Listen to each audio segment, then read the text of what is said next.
We're not giant.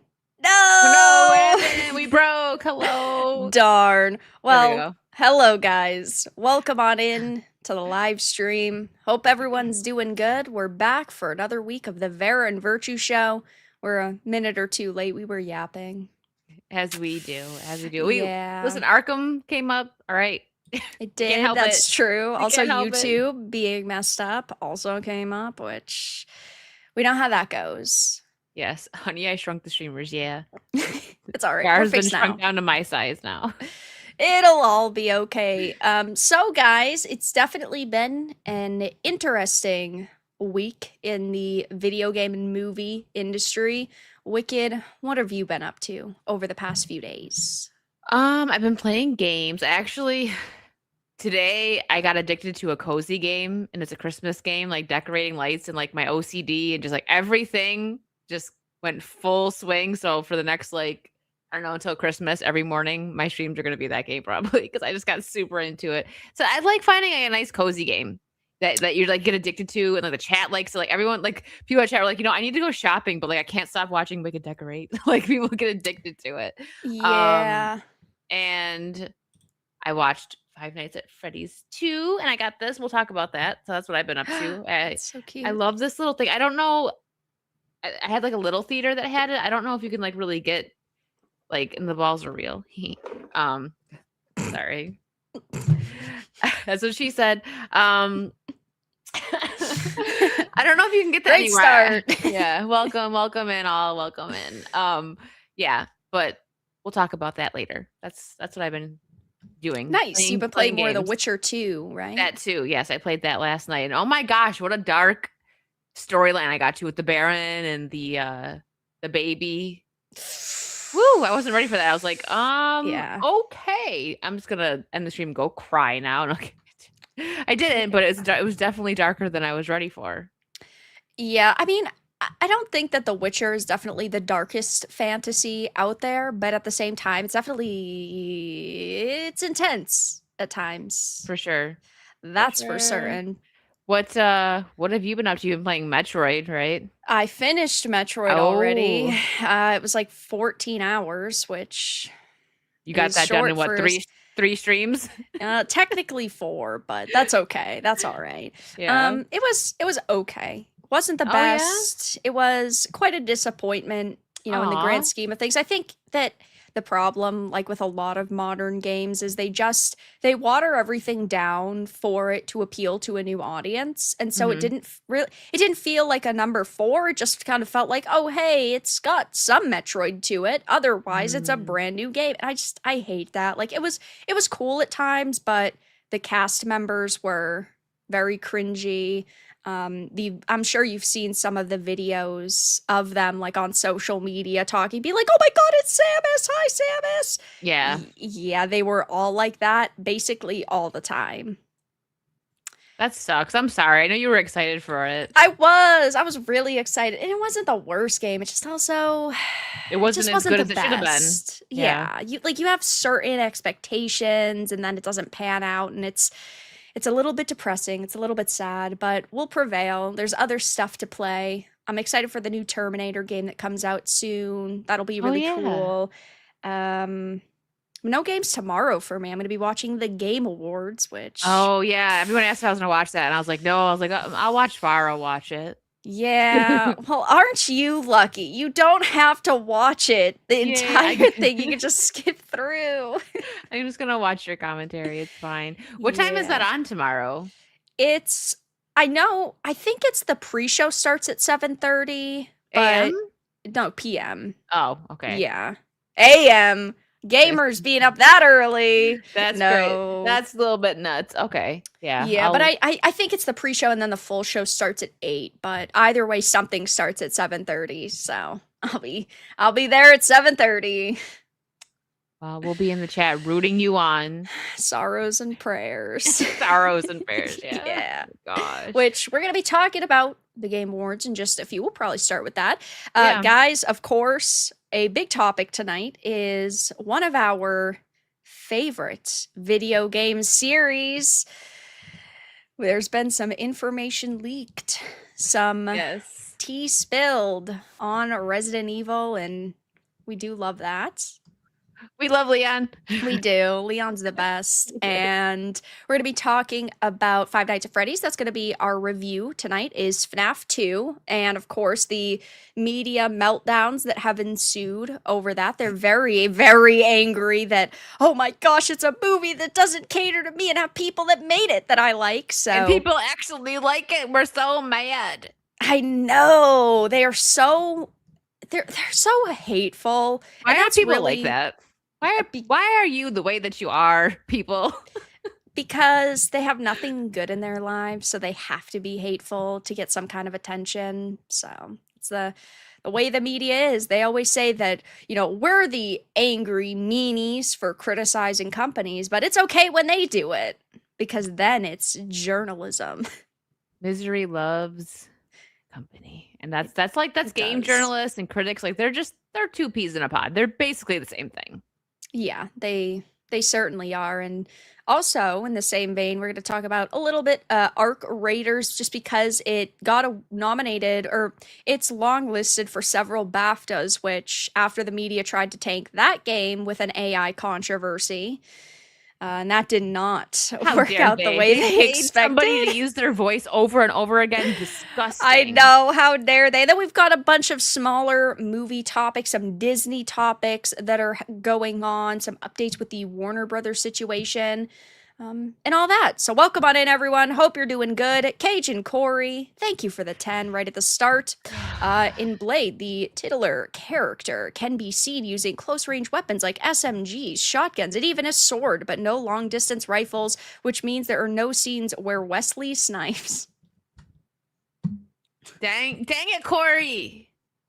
That one was kind of good. That was good. That was good. And also, another reason why it made me laugh is because they just delayed it again. They just delayed this movie for the sixth time. Done. I thought it was just dead on arrival. I'm pretty sure I read something about it being delayed again. Oh no. Okay, so last month it was originally supposed to release in theaters last month, years ago when they announced it.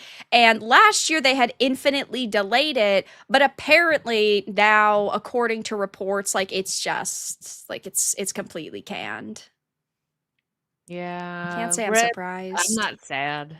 No, I'm not sad at this point either. Sounds like they're gonna do better. So yeah, it comes to a point where how long can you expect people to wait? That's true.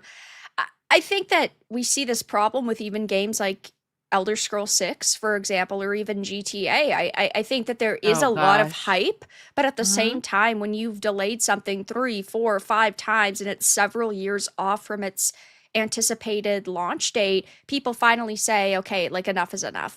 Something like GTA, yes, I do still think that it's too big to fail, but on the flip side, I think that there are a lot of people that are just gonna say, I'm not gonna play it at release because I'm not that excited for it anymore. Yeah, I want it to come out and I want it to be good in theory, but will it be?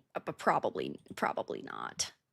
Yeah, and Blade, my gosh, when was the last one made? Was it in the 90s or early 2000s? I could get the exact date. And also, if they wanted, they should have been riding on the hype of Blade being in the Wolverine and Deadpool movie. That would make sense. Okay, you're reminding people of this character, so let's get the movie going. And it was 2002. Okay, so yeah, early 2000s. Wow. Yeah.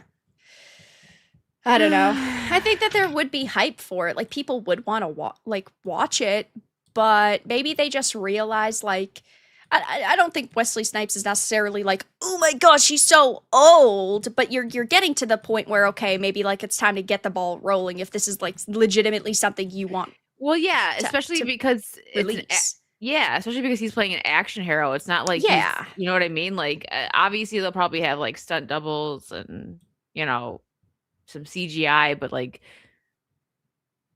you can only do so much with that. So, Yeah, and it's not like, oh, he's a retired hero from, 20 years ago and he just has a small cameo. It's his movie, so you think that like and the thing is Mahershala Ali, he's a good actor, but also he's not a young like chickadee either. So no, I don't know. It's chickadee. it's just a shame like that this all has happened, but this is just an issue with a lot of like superhero movies now in general too. Yeah, yeah, because they're like trying to find their footing, I guess, right? Because like Marvel Phase One was great, everyone loved that, and I mean, like I guess people they did like the Snyder like DC, but I feel like the like Dark Knight was the last like DC, you know, uh series that people were very like. I don't think anyone disliked it. Like there's Yeah, mixed on the Snyderverse. So right. it's we've had years since like we've gotten some like really good like that was great. I could watch that again. Superhero Oh yeah. stuff. You know, like I'm trying to think the last one I seen. Like I liked Deadpool and Wolverine. I liked No I Way like that Home too. I liked the Batman. I and the liked Batman. Yeah, Yeah, I liked David Corn Sweat's Superman, but but it wasn't it wasn't like where revolutionary. yeah, exactly. I So wasn't like, "Oh my gosh, I can't wait to get 42 of these movies." I just didn't feel that connection. yeah, and speaking of that, we'll probably touch on the Supergirl. Well, the trailer doesn't come out till tomorrow, but you know, the poster and whatever. They released a teaser for it, The teaser, so yeah. I will find that in just a minute. I'll see if I can And then find it. we'll watch it.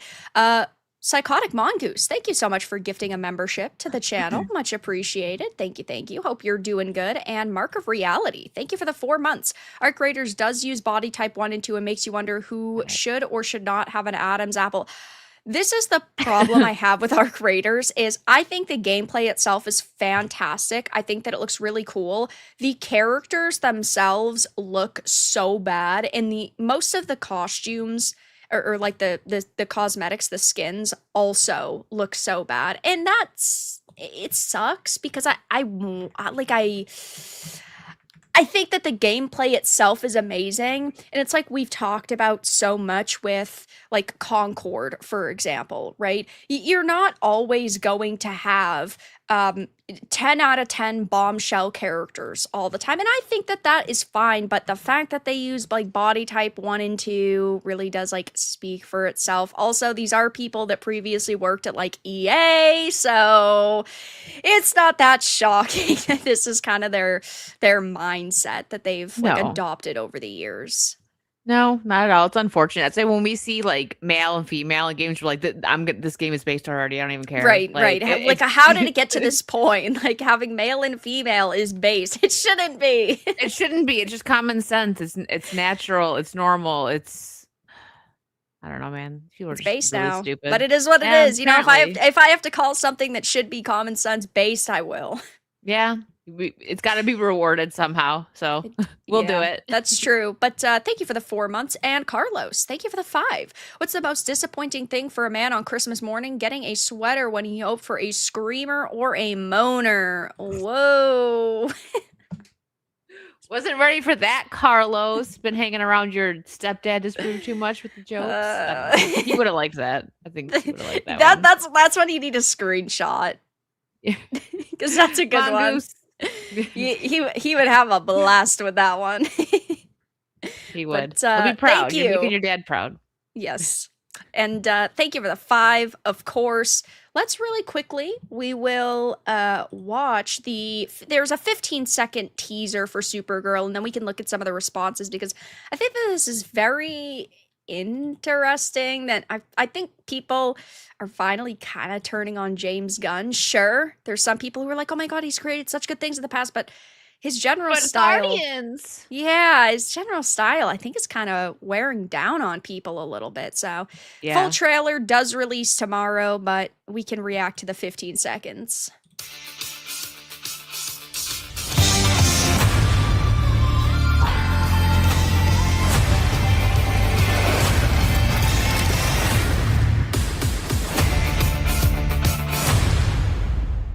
So, Female Star-Lord. yeah, well, yeah, this is the problem. It's like, ooh, she's got her Walkman, and she's not as like politically correct as her cousin. And oh my gosh, oh She's a man, she's rebel. so cool, right? Like, I think that these types of characters can be cool. Don't get me wrong, Mm. but I don't know. I think James Gunn just keeps doing the same shtick over and over and over. I don't want he does. I don't want drunk Supergirl. Oh, but wow, her planet got blown up. So did Superman's. It's called being stoic and being a hero, and she has to fly around to different planets to get drunk and like she called what did she say? Was she like badge to Superman or something like that? Like Yeah. the drunk girl stuff. Like it's because you think of like I actually didn't watch the CW Supergirl. I've Show? seen parts of Yeah. it. Like I heard it was good. Like this Drew says it's like one of the best versions of like Supergirl. At least like the earlier seasons, I guess he likes at least, or maybe at least The her, Melissa. What's her name? Like the Melissa portrayal, Benoit, something she like that. But she was my problem is that she did an okay job. The problem is the it CW writing. that had been the point where the CW shows had all started to really go downhill, so it didn't have one or two great seasons like Arrow or Flash. Like, it started off with feminist messaging. And so Oh, if you can look past that, sure, I think that she was a pretty good actress in it. I thought she did okay, but yeah, I did not like it as much. it's unfortunate because I actually like Millie as an actor. Like she's a good Yeah. actress, so I feel like if she was given the proper script, she would be a great Supergirl. I've But I only just don't. seen her in House of the Dragon. I know She she had done another Netflix show, Sirens. I actually liked it. It Sirens. was with Julianne Moore, I think, the redhead. That's Julianne Yeah. Moore. Yeah, I actually got liked it. It's definitely more of like a chick flick show thing. You might like it. You should if you get I bored, think check I it out. watched like 2 episodes of it, Yeah. and It was fine. then Like she was a good actress in it. Like it showed, a different side of her. Because again, the only thing, like same as you, the only other thing I've seen her in was House of Dragons, but she did really good in that role. she did, Um yeah. I just I think this James Gunn's style is like a 10-year-old, but then like also kind of perverted, which is weird. Like it's a weird mixture. Like he's an edgelord, right? And it's He like is. I just really don't understand why who like the hiring process. Like let him maybe do the Superman universe, sure, but like with the CEO, I Yeah, don't that doesn't make sense to it doesn't me. make any sense. I think what's gonna happen with whoever ends up buying Warner Brothers, they're probably gonna get rid of him. I hope so. I I I know That's there's the some people only that silver like him, lining. but you're correct. I see him doing maybe a certain movie series, or maybe helping in a bunch of different roles and different capacities, and maybe like overseeing things, but as a CEO, I just don't get it. Like, I don't get him being the top of the food chain. No, not at all. I don't it's like was everybody else busy? I don't get He it. probably Like took the lowest pay. probably. Uh, And yeah, so this I'm not excited for it. I'll see it. I would like to be surprised. If I'm surprised it ends up being good, cool. But like our introduction to her was not great. she just looks so sweaty. I don't know. Like, she Somebody really get her needs a to take a towel. bath. I don't It Well, really she has bugs students me. flying around getting drunk, so it checks Yeah, I out. guess. Drunk Yeah. party girl doing the walk of shame every night. Yeah, I like her suit. I think Yeah, her the suit's costume looks fine. good. Mhm. Like, well, I don't understand why I had to put the coat on her. That's what makes me think Star-Lord. It's the coat and the headphones, like the Walkman. It's gonna be like, oh my god, she hooked up with some other drunk guy at a bar, and then she took his coat, and then like later on he's gonna like have to save her or do something like that. You Well, just that's know it's not gonna be very something cringy like that. it is, like, girl You just power, I took know his it, yeah. coat, yay, there's a pack of cigarettes in here too, Yeah. look at how edgy I am, smoking a cigarette, I'm Supergirl. Yeah. Yeah. I don't Mhm. know. I don't think it looks that promising so far. Maybe the trailer tomorrow will look a lot better, but I know a lot of other people are saying the same thing. Like, this is not Supergirl. It's a deconstruction of Supergirl. There's no such thing as not liking Supergirl. You either like it or you've never watched it. Um, Dog, the world ain't ready for Maximum Kara. I can't wait to see that. I don't read comics, but I'm gonna have a wild opinion comments. Why is she drinking? Man, people are either in love with this or they hate it so far. Yeah, I guess it's that guy saying she gets drunk in the comics, okay. Yeah. Well, At least looks better than this shit. Okay, now that's too far. You're saying she looks better than him. Okay, stop the you cap. gone too far. Yeah, he's not my favorite Superman, No. but he definitely didn't do that bad of a job. That's for sure.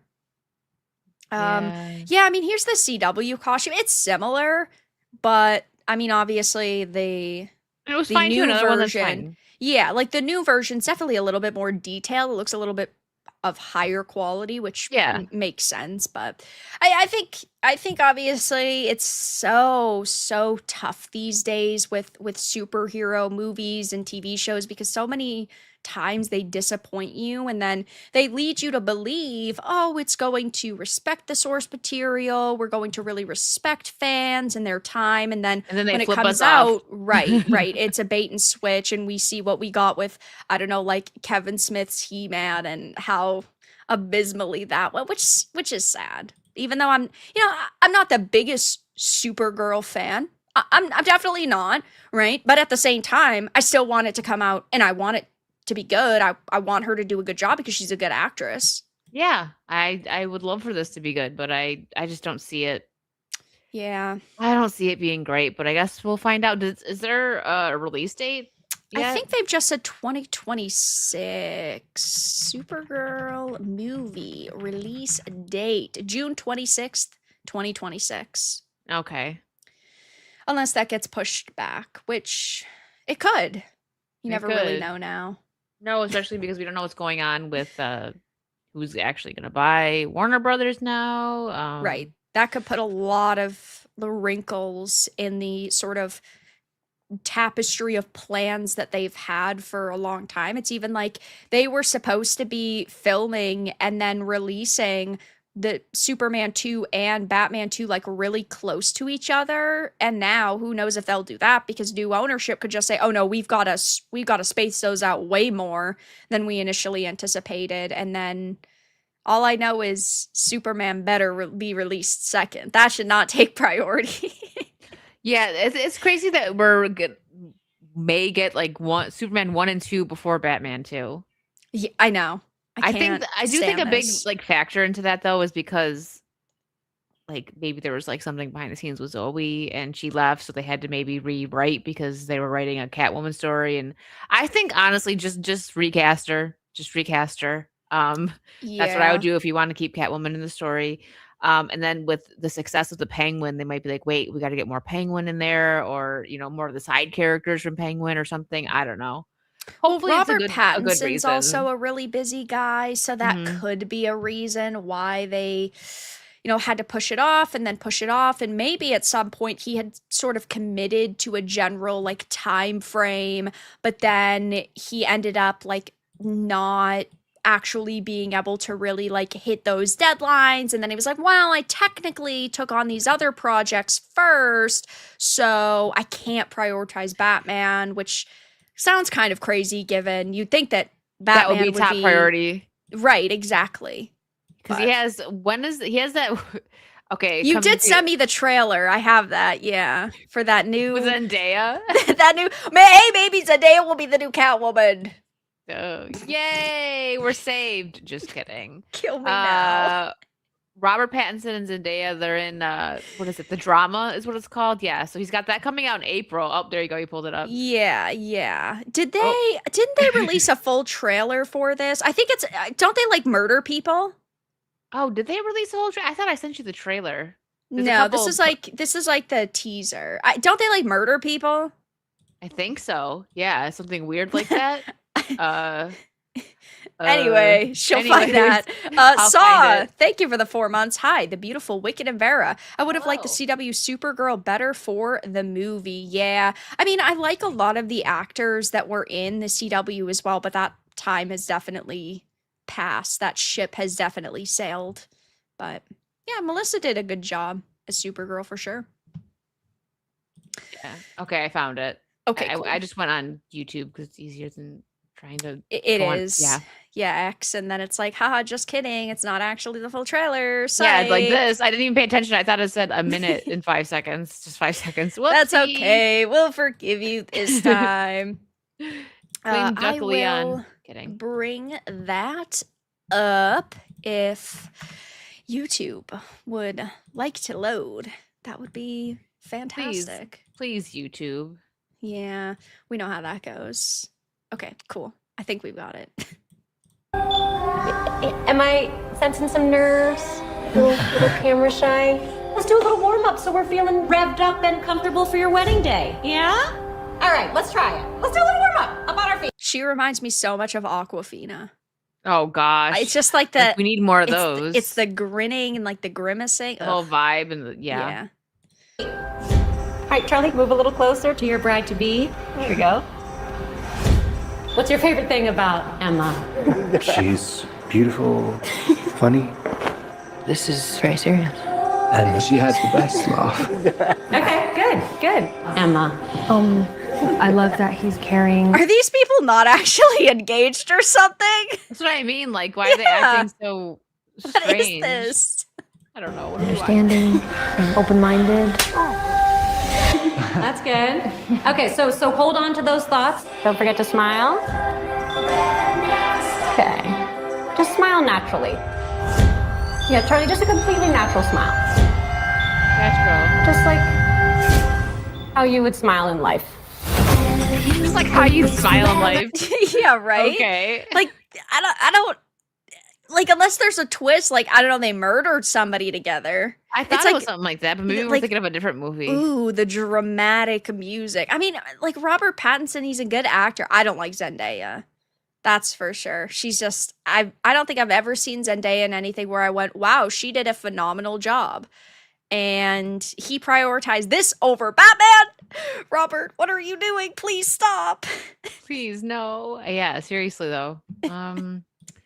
Yeah, I thought it's not no, I don't think it's okay. Shyamalan movie. Shyamalan. We need a little bit of a twist. We really do, because it's A24. Isn't that horror? Yeah, or no? yeah. Usually, well, they're like more indie, I guess. So maybe there is going to be a twist, and it could end they're up just not showing us, which would be nice because I hate when trailers show like the big, like, ending, like, and it kind of ruins it. Yeah, I miss when we used to get like one trailer and that was it, not 4 leading up to it, just giving away everything and showing, like, oh, he has to overcome this obstacle. Like, no, just give me like little tidbits of what'll make me interested in the movie, and then let me watch the film without getting it completely ruined for me. I hate that. Yeah, and I think that it's tough because, yes, I understand not every movie can have a major twist, but like at the same time, I just feel like I mean, it could maybe have something that could be a little bit twisty about it. Also, taking it off the screen, we'll finish it though. Really well. Emma and Charlie. What the fuck was that? Just some drama. We found love that we're gonna have forever. Okay, I think that we'll get there on the day. Yeah. Okay. Okay. Thank you. It Oh seems my very gosh. boring right now. It's so awkward between them. Maybe they're just both such talented actors. Yeah, they're so theater. Yeah. Anyway, it is what it is. We'll see what happens. Yeah. Zendaya, though, ugh, I don't know. Robert Pattinson, you need to You need to prioritize Batman first. Vara needs Batman 2 first, okay? Calm down. I really do. Carlos, thank you for the 5. Laura Vandervoort from Smallville was a great Supergirl. Yeah. I think I think that I get why people thought that Melissa from the CW was kind of like one of the best Supergirl like live action adaptations we've gotten. Not to me. I thought she did good, but I just think that the script was bad. But maybe one day we can get Wicked to watch Supergirl. Yeah, and I can give a review. Yeah, I might as well. I've seen some of it because I liked Arrow and I liked The Flash, but I didn't finish either of them because like this was probably around the time Supergirl started when it started getting crappy and way too like soap opera dramatic bull crap. Yeah, I seen her in, I think she was on The Flash, maybe like a crossover episode. Yeah, they did a lot of crossovers. Yeah, they did. I remember at least one of them. I don't know. Well, it's better than having to watch Batwoman. That's for sure. But I didn't watch Carlos for the 5. And Mark of Reality, thank you for the 2. Does Supergirl have fuzzy handcuffs in the trailer or would she? I didn't see them in the teaser, but would she? Probably. Yeah. Thank you for the 2. Probably. But speaking of movies, we'll do one more movie topic before we talk about some video games. I'm just scrolling through some like comments of people. People are hyped for this drama. Are they? Movie. Like it's gonna be good. There's a couple funny ones, like pictures of Tom Holland crying, like bro, going through it right now. Maybe we're just not normie enough. I guess not. Like great casting, great actors. Oh, this one is so funny. Grok explained. That's what it says. Oh God, share it. Hold on. Oh no. That is funny. Let me pull that over here. Hold on. That's probably the most like. Sometimes Grok's explanations are funny. Yeah, let's see if he actually explains. Yeah, it did. Okay, hold on. Let me share. Share screen. There it goes. So I just think that's funny, like explain, because it's the trailer doesn't, it's weird. So the drama is an upcoming A24 romantic comedy drama, so it's not going to be scary. Directed by Christopher Borgley. That's the name. I think that looks like it. How you say his name? Yeah, it stars Zendaya and Robert Pattinson as a couple facing an unexpected twist before their wedding. Also features Alana Haim and Mamoudou Athi. I don't know. Trailer just dropped. Releases April 3rd. 26 images. Our promo still showing key moments. I think it's so funny when people ask Grok to explain what's literally right there. Yeah, I don't know why I find that so comical. Braided? Too much clanker reliance, I think. I think maybe it's time to put the phone down. Yeah, really though. That you're right. I see that all the time, and I'm like, what? Like, Grok, is this true? Like, just Google it like a normal person. Grok is so inaccurate most of the time anyway, but it does make for some really hilarious moments, and I will give them that. It does. But I just, like, whenever people, like, ask me a question, like, I'll get, like, someone that asks me, like, how do you do this? What's this? And I'm like, I'm going to have to Google that to answer it for you, so just Google it. What? Come on. Yeah. Grok, how do I Google? Grok, please tell me how to live my life. It's like ChatGPT. What do I wear today? Here's option A, B, and C. I don't know, pick clothes. People drive me crazy. Speaking of driving me crazy, Drew, thank you for the $4.99. It's gonna be 6-7. I just already know it. I don't even need to do the mathematics behind it. Your answers, the answer's gonna be 6-7. God damn it, Drew. Please. Please, Drew. Please let me up one night. Please. I don't get paid enough to deal with this. Please, Drew. Thank you, Vara, for your witty 6-7 joke. I'm very, very appreciative for the money, but not for the 6-7. I can see the vein popping out right now. I can't get away from the 6-7. This shit is so stupid.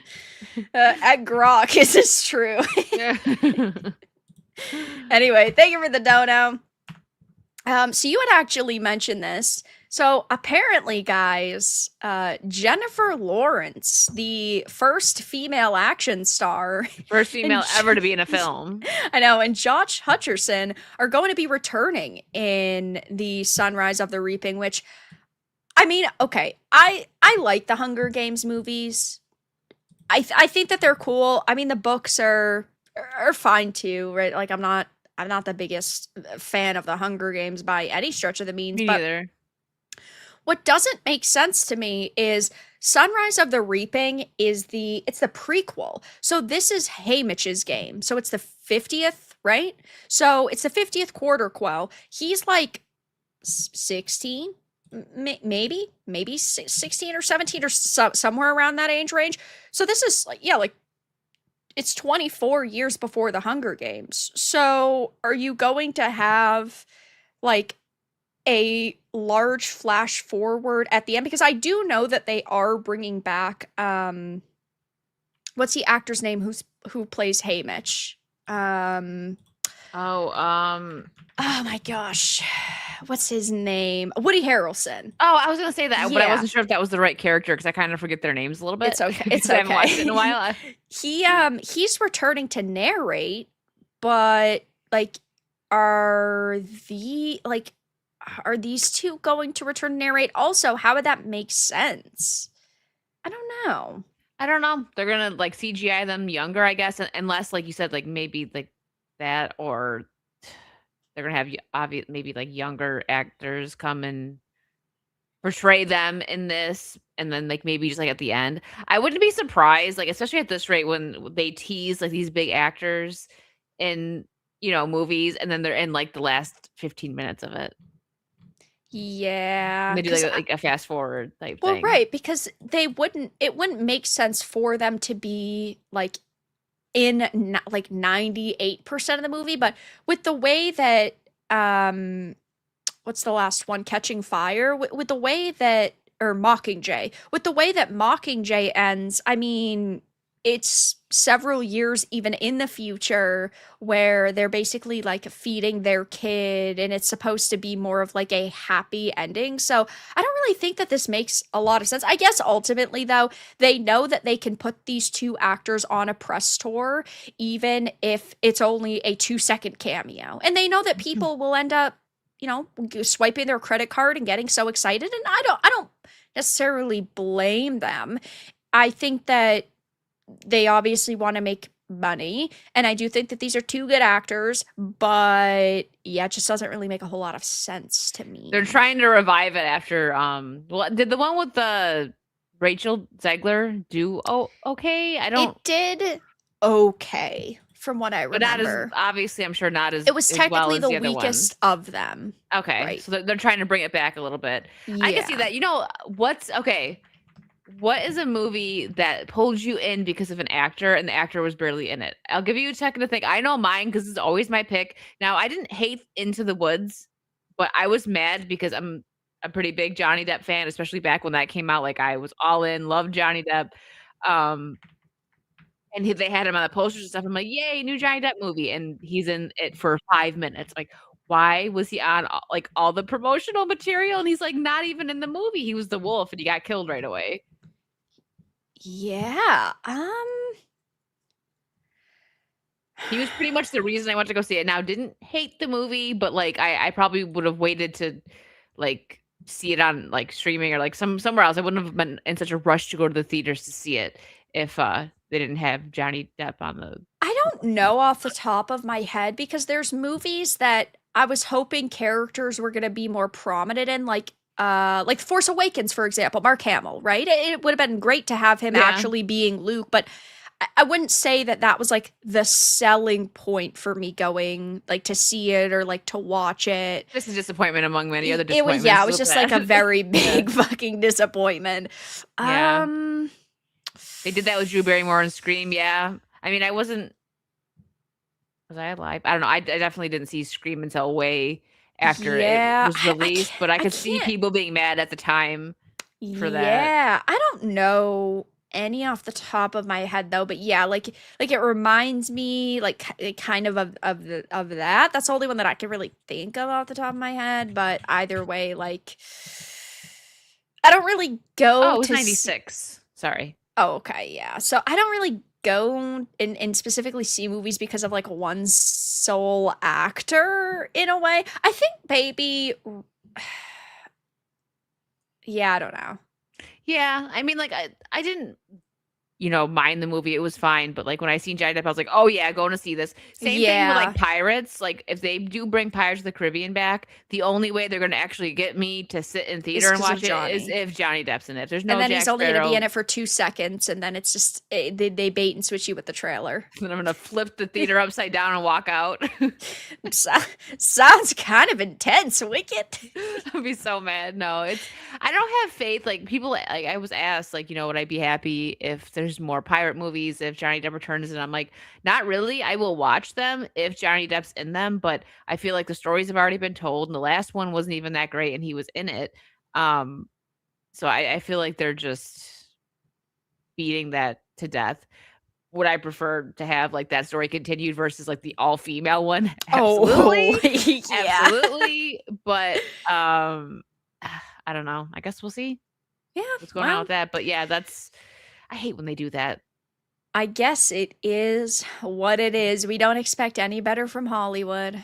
That's for sure. But Chris donated 10 to give us some context. There's a flash forward at the end of Sunrise of the Reaping showing how Haymitch was finally able to make peace with his past only after the events of the original Hunger Games. Okay, so that's how they're going to tie them in. Because I figured I haven't read the book. I've been kind of waiting because I'm not the biggest Hunger Games fan. Like, I'll read it, but pretty close to the release of the movie.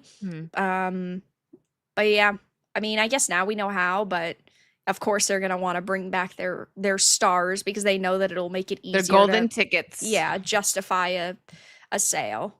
Yeah. Makes sense. But thank you for the 10. And thank you for the like information. I want to say correction because I think we all kind of assumed what it was going to be, but yeah. That's how it goes. That's Hollywood. It's Hollywood, baby. Yeah, they're always looking to milk their favorite characters for all they're worth, and that helps bring us into our topic. Oh my gosh. Mr. Leon. Okay, so real quick before we get dive right into it, do you think this actually classifies as a leak? Because if it was in the PlayStation, it was like the cover art or whatever, right? Like the art on PlayStation, that's how people found out, right? So is that necessarily a leak if they did it on purpose? So I think their plan was always to do it tomorrow at the Game Awards. Mm-hmm. But because they basically updated all of the assets went public. So I think that they meant to update because there's no pre-orders up for this game yet. So I think tomorrow they were going to show a big trailer for it, do this unveil, then update all of the assets in the storefront. So yeah, maybe it's just a leak by a day, but clearly they weren't going to be able to hold on to this for much longer. Yeah. Yeah, I don't know. I'm just happy because Baby Boy is back, man. I don't care. I don't care how long it is. He's just gonna show up, and I'm happy about it. It's probably not going to be very long, but you know what? So apparently, it's not just going to be a quick cameo because he has multiple playable sections. Ooh, okay. Yes. I'm excited. But okay, it says you don't have to convince me, all right? I was already. I'm sorry. I'm just so excited. It says though that he'll have multiple playable sections, but he will not overshadow Grace, which is nice. It makes sense, because I want Grace to be her own character. I want her to have her own story, but I'm just gonna keep it a buck. I will sacrifice any Resident Evil character to get Leon back. I mean, I love Jill, I love Claire, I love Ada. I'm sure Grace is going to be great. They're going in the blender. If I could get Leon back, you're done. You're all dead to me. Yeah. You just want Leon. Okay. I mean, I know my priorities. I know. See, I still haven't played. I want to play through because Resident Evil 2. I've only played the remake, but that's my favorite Resident Evil game. And I did the Leon playthrough, and people are like, "Play as Claire now." I'm like, but. It's not the same. It's not the same. Like I probably will at some point, but it's like I could be playing this as Leon. I'm excited for this. And you know what? I hope they stick to the formula they've always used because they do a good job with female characters. It's not going to be some like, feminist garbage. I don't know like how to put it, like where it's like some like because she in the trailer it shows that she's like all like whiny, like, oh no, mom, what's going on? Like she's not like some super just Mary Sue, right? Right. So if they're trying, which it seems like that's what they're probably going to try and do, they may try to build up this character and have her in future games. So it would be cool to see her, like, she goes from that to like some Jill Valentine type, like badass or something. I would be happy to see that. And I really want to play, which one? It wasn't Code Veronica. Which one is it that her mom is in? Oh, Outbreak. I really want to play Outbreak. Yes. I've heard nothing but good things about Code Veronica too, but Outbreak, I'm like, all of them are good. All of the above. All of them are good. If I can get my hands on Outbreak somehow before this game comes out, I will probably play that. But I don't know. I know I can play it on PlayStation 2, but like if there's like an emulator. Do you want an emulator? Maybe, I might. Yeah, maybe I'll just do an emulator so that I can, Yeah, you can find that easy. I can get it for you. Yeah, give me the hookup. Yeah, I can. I can get you the 411. Thank you. I think I'm like halfway through Revelations 2. It's growing. You are not. More. It's not. It's not growing. It's not growing on you. So the story. The thing is, the story's not bad, but my gosh, the gameplay. I'm just like, come on now. I hate the mechanics. Zoomed through the first one. The second one, did. You're struggling. I know you don't like this one that much. I know. I liked the first one. I don't hate the story on this one, but I'm halfway through.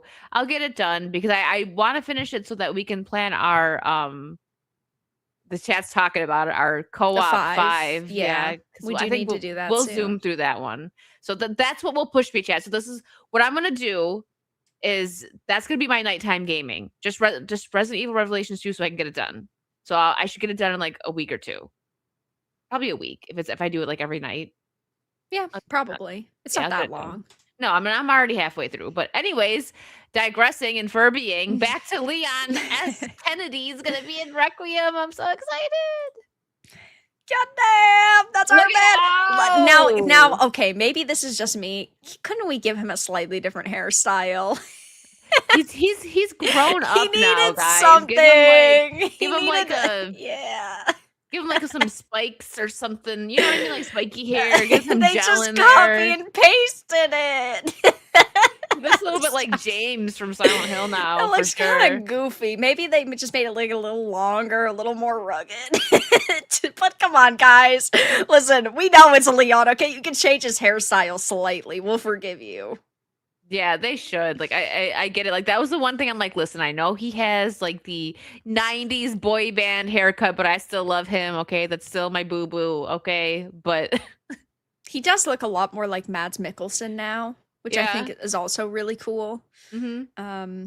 But yeah, we do have a little bit of information on it. We don't have a large amount. I do think that tomorrow they will end up releasing like the full trailer with him in it. But it says at long last, Leon S. Kennedy has been confirmed to appear in Requiem via a leaked image on the PlayStation Store. The reveal of new cover art for the game featuring him finally puts to bed one of the year's biggest gaming mysteries, something developer Capcom has itself refused to address just days ahead of Requiem's appearance at the Game Awards. Presumably, we'll see Leon announced officially there. It says that fans began spotting the new cover art appearing on PlayStation 5 consoles in the pre-download screen for owners of the standard non-deluxe version of the game. IGN has now verified this ourselves and can confirm the image is legit. Leon is real. He better be, because if these motherfuckers are trolling us now, I'm not buying the game. Fuck you guys. Yeah, we're gonna boycott, okay, chat, and you better do it too, or else we're gonna ban you all. Exactly. I 100% agree. But I mean, I think we all knew that somebody major was going to be returning. Like, they had been sort of teasing it for months, and who else really would have returned that would have kind of lived up to the expectations of fans besides Leon? Like, I don't think it would have been too many characters. And who else could survive in Raccoon City this long? Absolutely, right, and they already brought Chris back for Village, right? So they can't do Chris. I mean, I think there would have been a lot of hype for Jill as well, but Yeah. Leon, my favorite, Leon and Jill are my two favorites. I do like Claire as She's well and cool, Ada, but Jill number 2 is my and favorite as well. So I have more like love and nostalgia and excitement for Leon and Claire. yeah, I do as well. Do you think like I know I guess 3 was like Jill's solo game, but I feel like we should have gotten something better for her solo game, you know? Like I didn't mind 3. I only played the remake and I've heard from everyone that compared to the original it was actually crap. Or at least like there's like some scenes that were removed that upset people. Yeah, it was a little bit different. I think that the problem though in general with it is just that it's shorter. And I'm not saying that all Resident Evil games are, 50 hours long. That's certainly not the case, but I felt they could have it's tough, right? Because on one hand, it's like for remakes, should they really be changing content? No, but at the same time, like people wanted them to add in more of like the cut content that they basically said that they had originally cut for its first release all the years back. So people were kind of expecting more and then it wasn't quite delivered. Plus with the fact that it was a full priced game also was a little bit of a problem. I mean, the Resident Evil 3 remake is still good. I liked it. It's not my favorite, but yeah, it's just not, in my opinion, up to par with basically several of the other Resident Evil games. Do you like, what about between 3 and 4? Which one do you like more? 4 because Leon. Yeah, I mean, they're easy.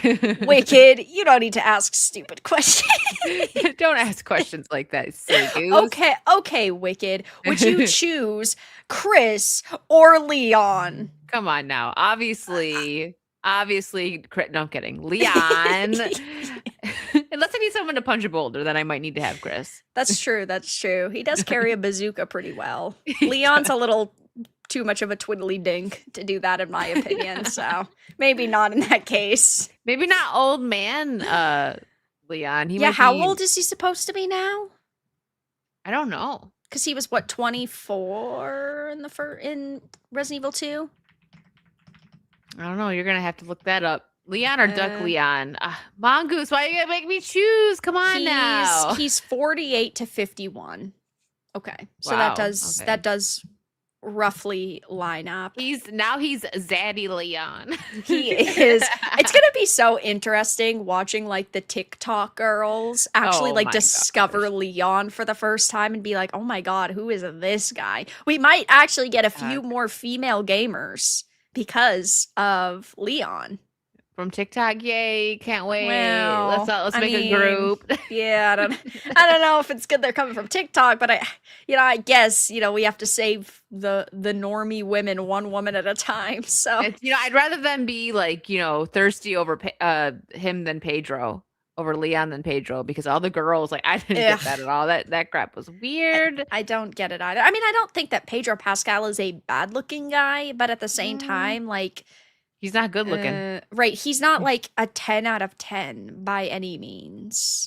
No. So I finished Resident Evil 3 in 4 parts. I breezed through that one. It was kind of shorter though, I think. It was short. When I had played it, when it first came out, I had played the remake in, let me check. I had finished Resident Evil 3 in 2 streams, and they were short streams. They were probably 6-hour streams. Yeah, right? it was only a 6-hour playthrough. Yeah, I think I did 4 because I get lost too. So if a game is 6 hours, I could get 8 hours out of it. But I think there was a point where I did 2 maybe hour streams, and then I remember the last 2 were longer, something like that. Yeah. I've seen some people say that, they're almost upset that Grace is kind of having the spotlight stolen from her. I think that's ridiculous. I don't think that Leon's going to do that. You'll probably play as him maybe in 2 sections, maybe 3 sections, and they're not going to be long either. A very Resident Evil thing to do. They switch, look at freaking Revelations 2, there's like you play as 4 characters. Yeah. So, yeah. I think they should bring Ada, Claire, and Leon back, and then they should give them the heroic send out and have them, I don't know, fucking tank a rocket together and like That would be sacrifice great. themselves for like this new team or just Grace or something. I think that there Great. comes a point where fan favorite characters have to kind of die. And I don't think we're gonna be getting 70-year-old Leon showing back up in another oh my gosh, game. the cane. My gosh. Yeah, I think 50 is good enough. Like, Yeah, agreed. I wish we would have gotten it was the Death Island, I think is what it was called. It was on Netflix, the animated movie Oh, that had them yeah. all together, and I'm like, man, this is like a game. I Did would you have watch loved it? that. I did. Okay, yeah. It was good. It was good, and I would have loved to get a game of that, like all of them together. Like even Rebecca was there. Yeah. I don't know where they're going after this though. I mean, obviously we don't know how this story is going to progress and how it's going to end, but I just wonder, like, we've gotten to the point of 9 like mainline Resident Evil games. Are they going to kind of go with another spin-off? Because there's not too many they could actually remake at this point. There's what? Outbreak, Code Veronica. I mean, besides that, all of the other ones are pretty modern, unless they remake Resident Evil 1 again. Like, besides that, I just don't see a way that they could, like, milk more remakes. And I think when you're getting, to 10, 11, 12, 13, you're sort of getting up there at this point. I agree. So I think like what they may be trying to do is we'll see how like what happens with Grace. If they want to continue it, maybe she's gonna, take the mantle and continue the story. I don't know.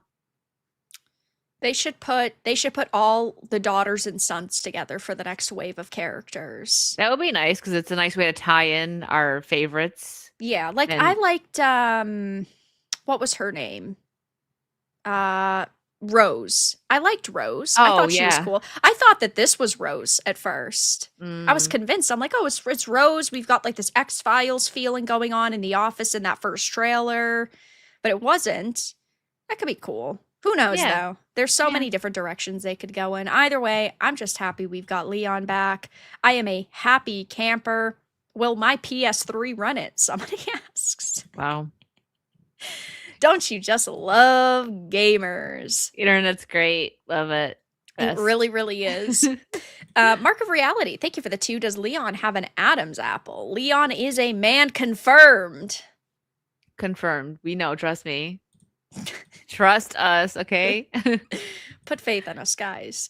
And Cabal, thank you for the 11. I mean, Leon Kennedy is a field agent and Grace is mostly a desk jockey, right? That's what the trailer seems to show. Grace seems like an every woman hero type. She does, yeah. And I think that that's got a lot of potential. Now, of course, we know modern Capcom and we know how modern video game companies are. So, maybe the entire time she'll treat Leon like he's a stupid idiot. I don't think I that's hope going to not. happen, but I will suppose hate you Grace if never she does know. that. Yeah. I will never be a fan if she's mean to Leon. You can't be mean to Leon. I think Except that for they'll Ada. yeah, but that's for a different reason. Yeah.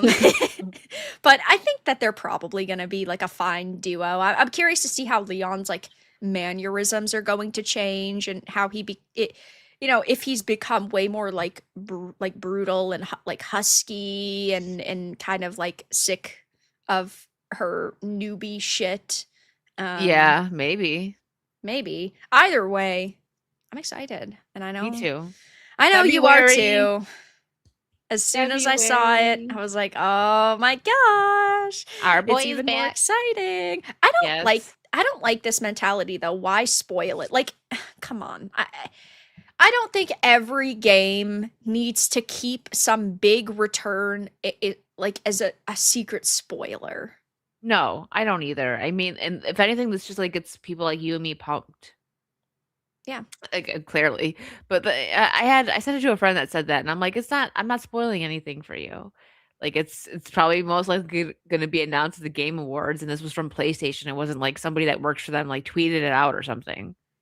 Yeah. So I don't know. It I just don't makes think me it's more that excited. big of a spoil because they're going to show it anyway tomorrow. So Yeah. what happened? They spoil it a day in advance or like what 2 days in advance. I don't think it's that big of a deal. No, it's not at all. Yeah, no. Won't overshadow Grace, bro. We know Leon's a scene stealer. One knife fight and she's done, but respect the queen. Dust Gollum leaks hitting different. TGA trailer when Leon stepping in without stealing the spotlight feels like balance finally found. Leon playable sections backing Grace, smart move, best of both worlds. I have a feeling what they'd also do is have it so like you are Grace doing some kind of puzzle and like Leon's like covering her back and like he's doing things in order. Yeah. Maybe you're playing as him when that section's going on or vice versa. But I think that they'll probably play off of each other just fine. Not every single character can be like a bazooka wielding, stabby hero type. And she's just not going to be that. No, I don't think so. She's going to be more like, I don't want to say she's going to be like Moira because Moira is annoying. I'm sure she'll at least be okay with holding a gun. Like, oh, monsters, give me a crowbar. Shut up, Moira. Yeah.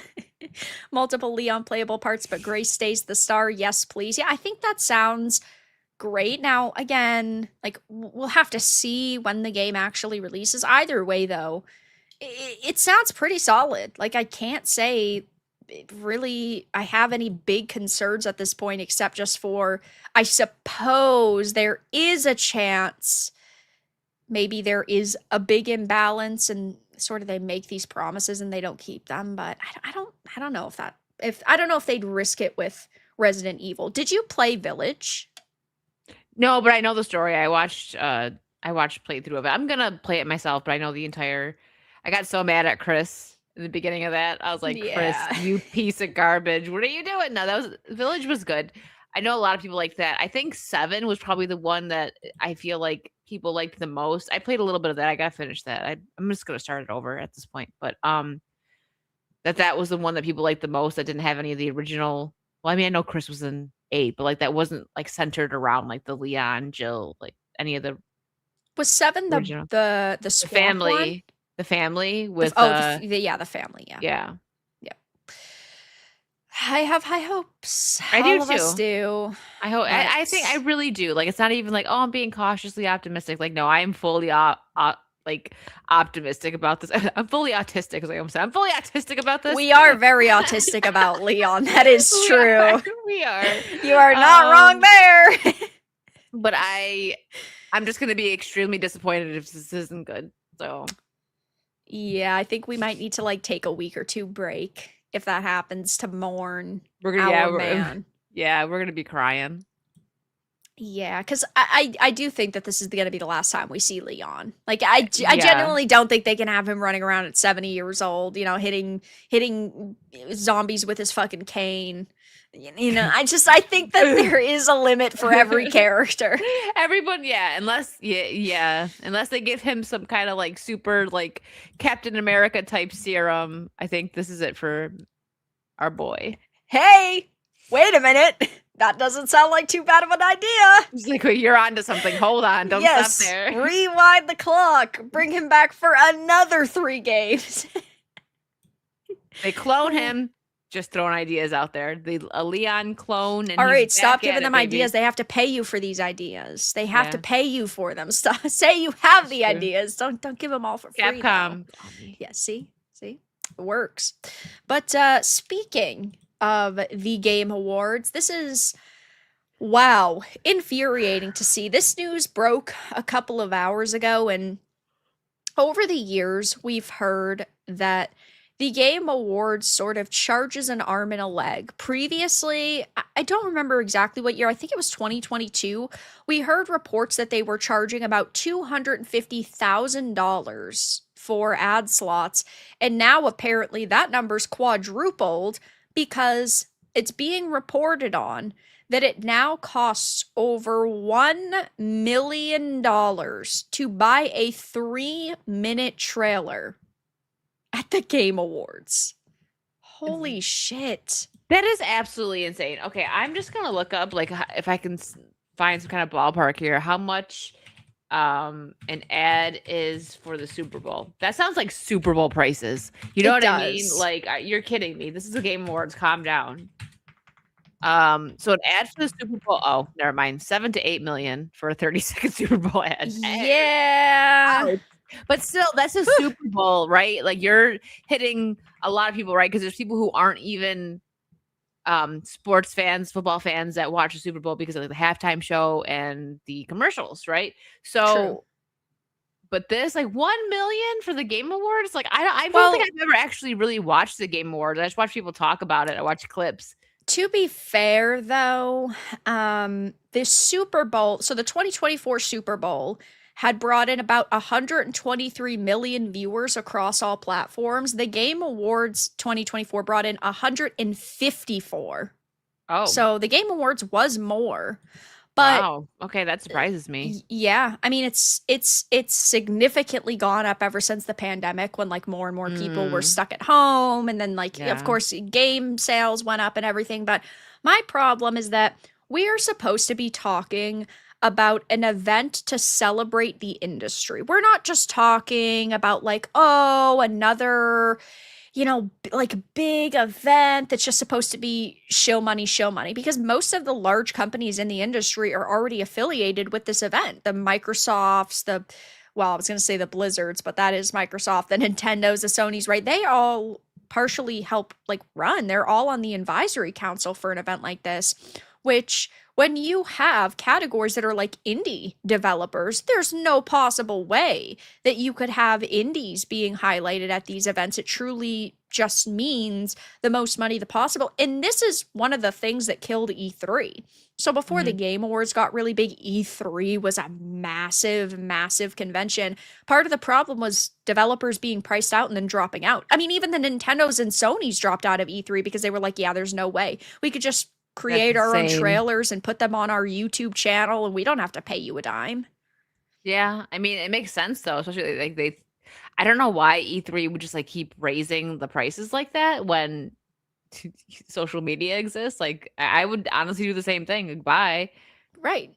Exactly. And now, like this, some of the developers that are nominated can't even afford to go and be a part of it because it's so expensive. So they can't. Of course. So not people that are nominated aren't getting free tickets. Do you want to know from what we're hearing, the reports? Like, let's say you have one studio. Let's say Samfall Interactive. Do you want to know how many tickets they were given for free? How many? 2. That's it? And then they had to buy others for hundreds and hundreds and hundreds of dollars. Oh, that's Yeah. like at least give 5, right? 2, Like that's all you get. 2, that's insane. Nominations should like automatically get 5 to 10, like depending on how big your team is. That's what it should like. They can afford it. 1 million an ad, they can afford it. Yeah, exactly. And of course, this is a Kotaku article, and it's by Alyssa Mercante, so it starts off talking about fucking politics. No shocker there. It's 2012, Barack Obama's president. And then she gets into things are a little different 13 years later. Donald Trump is president. Gamers are melting down over whether or not Lara Croft is hot enough for them. So she instantly talks about the fucking political state of the world, and instead of actually calling out these companies, but I digress. She says how the video game industry, in which Jeff Keighley has helped operate, has changed dramatically. Back-to-back years of layoffs and studio closures, market conditions, and a race to embrace generative AI have left many developers dazed, confused, and unemployed. Video game launches don't have as much fanfare as they did in aughts. There are no appearances from Paris Hilton or Lindsay Lohan, and the Game Awards, while still boasting some Hollywood talent, isn't as star-studded as the defunct Spike ceremony. Which, I mean, yeah, okay, there are some bigger people that do go to the Game Awards, but it was supposed to be different. It wasn't supposed to just be, at first at least, a major circle jerk. It was supposed to be a celebration, but now it's turned into the very thing that it initially didn't want to be. Yeah, that's such a shame. I can't believe that. Like, I'm still trying to like wrap my head around the ticket thing that they like when you're nominated for something and you can't go. That's really sad, actually. So you could win an award and like one person's gonna walk up and be like, "Thanks on behalf of my 20 other people that worked with me." Like, you know what I mean? It's just Yeah. But So it says the prices have kept going up. According to sources familiar with this year's show, a 60-second trailer during the 2025 ceremony can cost up to $450,000, and a 3-minute trailer costs over $1 million. And two separate sources in the video game publishing world said that while they had not been briefed on this year's rates, these sounded in line with what they'd expected from previous years. That is just wild to me. And apparently also Sandfall Interactive, the studio behind Clair Obscur Expedition 33, had to buy a swath of tickets at face value, around $300 each, to ensure more of the team could attend because they were only offered a handful of tickets. That's insane, because I expect them to sweep in a bunch of categories. So right. What the heck, man? Like, you would think at least like nominations for Game of the Year, like all of you, like all like your top like 10 at least are gonna get free tickets. Like, what the heck, man? Right. And are they gonna give a bunch of like tickets to influencers and stuff for free? Like, you're gonna give free tickets to people that may not even be gamers, just because you want them to promote it? The problem is that people like the Pokemains, for example, they get free tickets. They get free tickets, they get free opportunities, they get these free handouts. So you're prioritizing media who, by the way, can't even record while they're there. So they can't even be the media, even though that's why they're getting free access in the first place. You're prioritizing those people over legitimate developers. And this has always been a problem, right? Jeff Keighley has always been a corporate shill. He has always been a company man. And, you know, we all joke about him and his Mountain Dew and Dorito shtick that he pushed many years ago. But, you know, he's a sellout for these companies. He's the only one that is presenting all of these major awards now. He's never really been for the gamer. And it sucks because, yes, we are talking about absolutely like industry changing games with titles like Clair Obscur Expedition 33, even games like Silksong, for example, that broke storefronts that millions and millions of people bought overnight. And these award shows are not accommodating them because they're basically saying, you are not good enough for us. This is why the media continues to trash the Arc Raiders and the Silksongs and the Clair Obscurs, because they know that if the AAA companies now lose relevancy, they also lose their jobs. They also lose out on money, and they lose this little position that they have, which is why we've ended up in this situation where everyone's so hostile towards each other. The media is only shilling for the big companies. They're not being fair to everybody. And you can't even see your favorite indie teams go to these award shows because they don't have enough money to put towards budgets. I mean, it's in the middle of Los Angeles. That can't be cheap for hotels and traveling and all of these different things. Never mind just the tickets alone. If you want to bring your 30-person team with you, or even 20 or 10 people, that's a hefty chunk of change. Yeah, especially for an indie company that put everything that they can into the actual game, right? That's ridiculous. I can't believe they would be that stingy. That's just, it's going to end up, I feel like the Game Awards is going to have the same fate as E3 then at this rate. He's going to keep being so greedy, right? And not treat their guests properly. Like, you should be happy to have these people here. You should be like also paying their way, possibly too. Maybe not, maybe depending on like the amount of people coming, how well the game did, or maybe like at least Game of the Year. I feel like the Game of the Year nominees need to get like special treatment, at least that category, because that's like the biggest one. That's the one a lot of people are, you know, mostly interested in. Right. But I just think like giving like Pokemon and like someone that she brings, she gets seats for free. Like, are you kidding me? Yeah.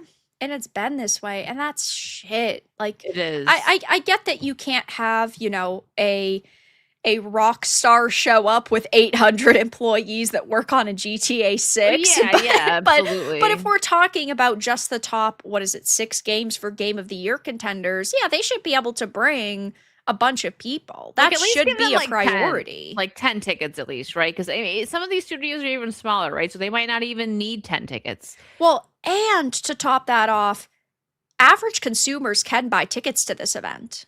Mm-hmm. So like if of course now they're sold out because the show's tomorrow, but let's say the day they go on sale, there's normal tickets that like you or I could buy and we could just go and sit in the audience. So that's another problem. So you're also saying that you want to make money off of other people to show up to the event, which I don't necessarily think is a problem in of itself, but you're telling developers that they also have to buy tickets. Yeah, they're not normies. Right, they're not. They're not the consumers. Like, it would make sense, the consumers that are interested in these games, like events like this, yeah. But there needs to be like just a huge chunk put aside for the developers, because you wouldn't have the Game Awards without the developers developing the games. Like, it's so trash that this happens, that the smaller men of the industry get absolutely screwed over. And yes, I know that it costs a lot of money to run events like this. Maybe, I don't know, $1 million for a fucking ad is good enough. Like, maybe you shouldn't be charging ticket prices to developers at that point. I wonder how many ads they're actually going to have. Probably like a decent amount, but I don't know. Like, that's a very hefty price for like I don't know. Is Nintendo going to pay $1 million for an ad? Like, it's just probably going to be those people, right? Like Nintendo, PlayStation. I can't see any smaller companies being able to afford $1 million ad.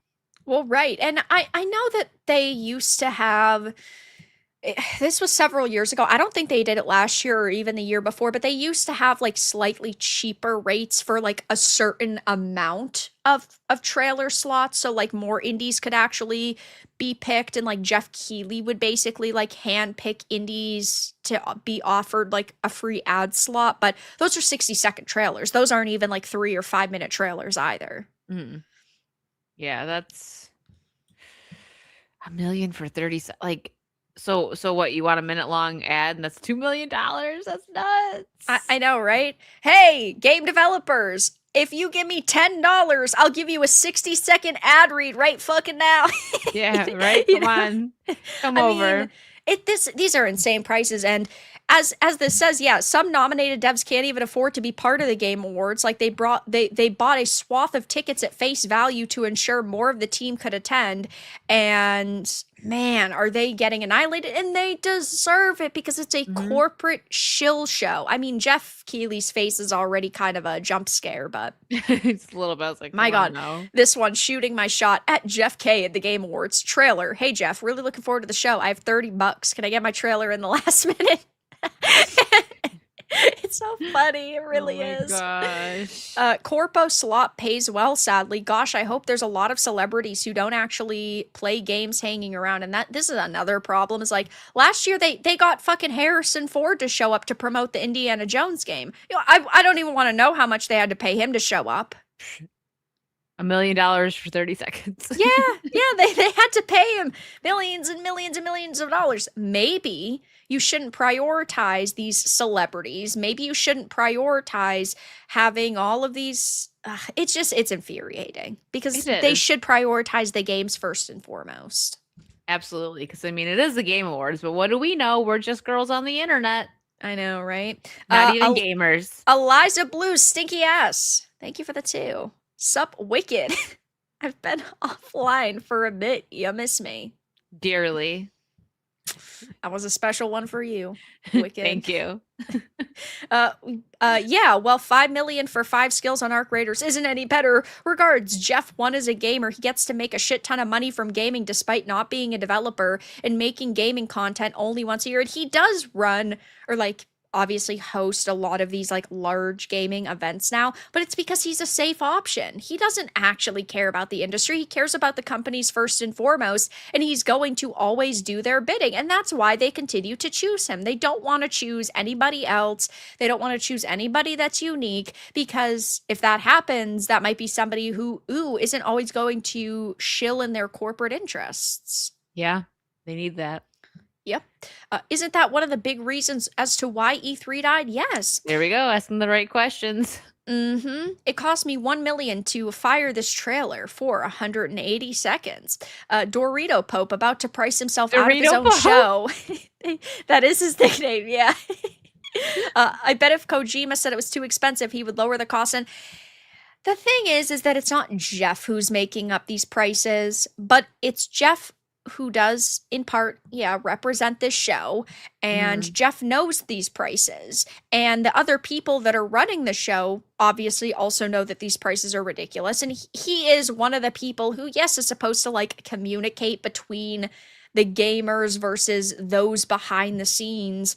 And the fact that, this is happening it's sad, but it's extremely expected from the gaming industry.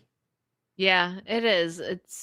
This was the last one, right? Like it started with movies and TVs, and then the game started getting all messed up, and now it's just so stupid because it's like, don't you see that what happened to E3? Like obviously they know what happened to E3 because they benefited from what happened to E3 with this, and now they're just going to go down the same route. Like it just make sense. It makes absolutely none.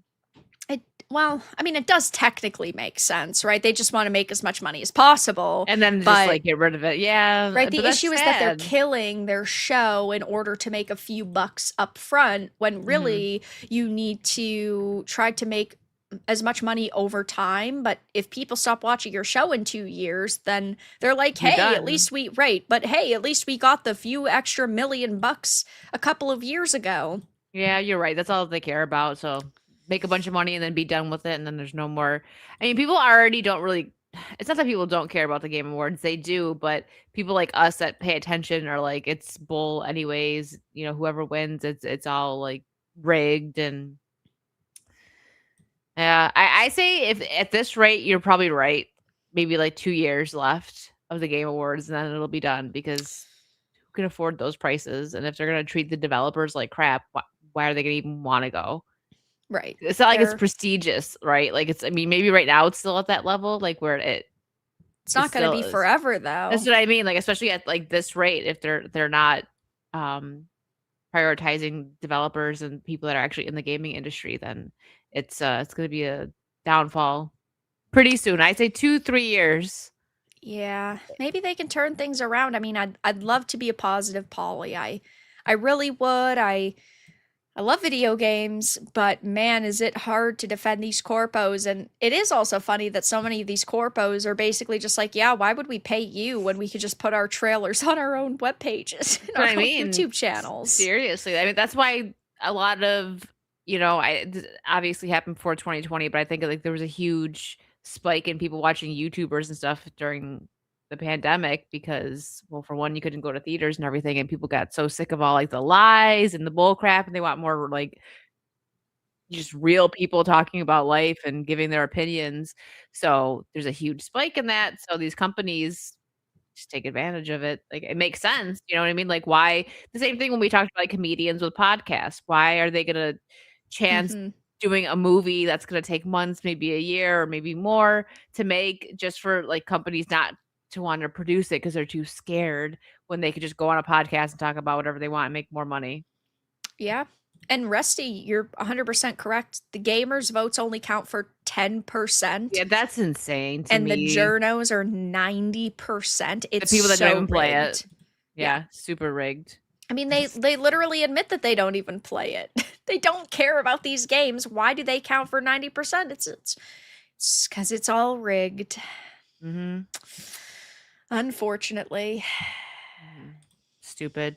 It is stupid, but on to greener pastures. Guys, we're going to be reviewing Five Nights at Freddy's in just a few, but first, we're going to talk about the Arkhamverse. We cannot pass by an Arkhamverse topic without briefly talking about it. Of course, we've been hearing a lot of information over the past couple of days and weeks about Warner Brothers and the potential sale to Netflix or even Paramount. We've heard some conflicting reports, but one that is for certain is that Netflix considers Warner Brothers games to be worthless. Netflix would. They would because they don't care about gaming. But this is so stupid. The fact that the Arkham games exist with the Warner Brothers gaming, like that's enough to be like, listen, revive it. If they could do it properly, like, you know how much money would be, especially after the Suicide Squad game? Like if you revived this properly, millions, billions, gajillions, you're making a lot of money, Netflix, but you're stupid. So not surprised. Well, yeah, the Arkham games have sold, I think it's over like 15 million copies across all of them, which is phenomenal. But it's not even just the Arkhamverse, it's also Hogwarts Legacy. That's sold 34 million copies so far. That made over $2 billion. What do they mean it's worthless? They just don't want to put the time and the effort into it. They just want to buy Warner Brothers so they can own all the rights and throw a bunch of stuff into their catalog and be done with it. I don't like this, like one company like Disney owning a bunch of stuff. We see what happened with that. When these companies own the rights to all this stuff, there's no more competition. So we get crap. Because hey, no one's gonna make something better because this company is gone, so we're not rivals anymore. You know what I mean? Like when cable was still a thing. Shows had to fight against each other for like time slots. Like, okay, we're on at the same time this show's on, so we got to make this better. Like, we got to, have a great finale. You know what I mean? Like, there's no more competition anymore.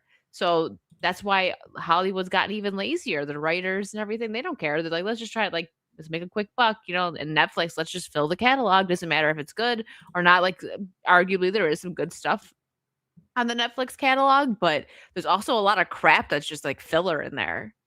Well, yeah, exactly. And I it's pretty wild that they have all of these different video games that have failed over the years, like Multiverses that had lost them over $100 million. That was supposed to be big. Suicide Squad Kill the Justice League lost them over $250 million. And you would think it would be an easy victory for them. In theory, it should have been, but. And they also do all of the Lego games.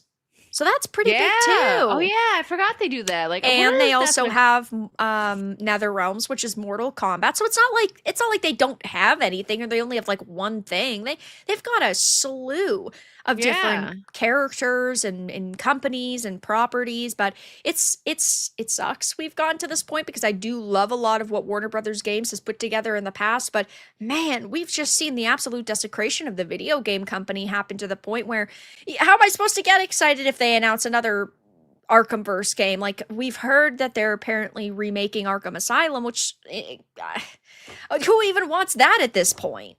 No, knowing what they did with KTJL. Especially if they change anything. If we get, a remake and it's just like better graphics and it's the story from start to finish that we got before, cool, great. I'm all here for it. But I have a feeling they're going to change some stuff. Yeah, and I know Montesquieu had also made a good point that we could see another wave of like the low quality movie games again, like the Tobey Maguire Spider-Mans. We could see them just specifically make the movie games because it's Netflix, right? So it wouldn't even be surprising, like, oh, we're gonna get the Batman movie game, which is gonna be low quality. Yeah, I couldn't see that. I don't know though. I mean, if it gets the Netflix treatment, that's what scares me, right? Because like Netflix has some like decent stuff, but when they get their hands on things we like about like Cowboy Bebop, that's like a big one that people bring up all the time. Like, what did they do with that? But then they did One Piece well, so yeah, it's hard to say. A Batman game could I guess it could be good, but I don't know because it's like it was kind of mixed with people liking or disliking that one.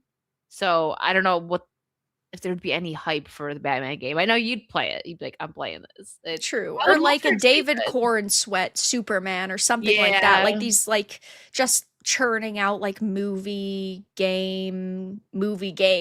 Because that's I mean, it's Netflix, right? I think Netflix was the worst choice possible, but at the same time you can't gayify what's already been gayified. It's like KTJL, they can't make it any more fucking awoke and gay, so they could make it, I guess they could try to make it worse. They always are stooping to new lows, but they're gonna try to out-gay themselves. Let's see. Yeah, it's just that there's a rock bottom point that we've gotten to.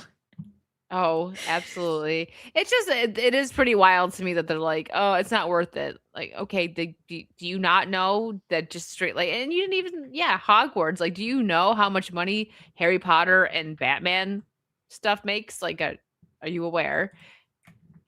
They have mobile games, right? On Netflix. I've never played any of them, but they have something like They that do on the app, have right? some, like more mobile games. We're gonna get Batman the mobile game. Exactly what we're looking for, but yes, please.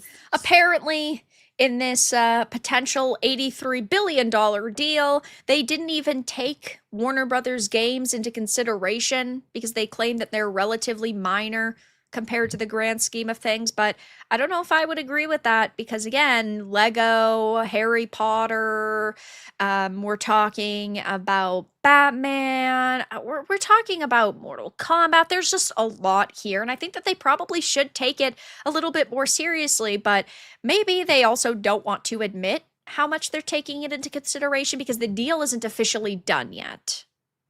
So could always be them just like being more silent on it, but yeah, I mean, either way, there's still going to be a long wait before this deal happens and it's finalized, or if we even really get an update anytime soon. Who really knows? But apparently Paramount is launching a hostile takeover bid to try to buy Warner.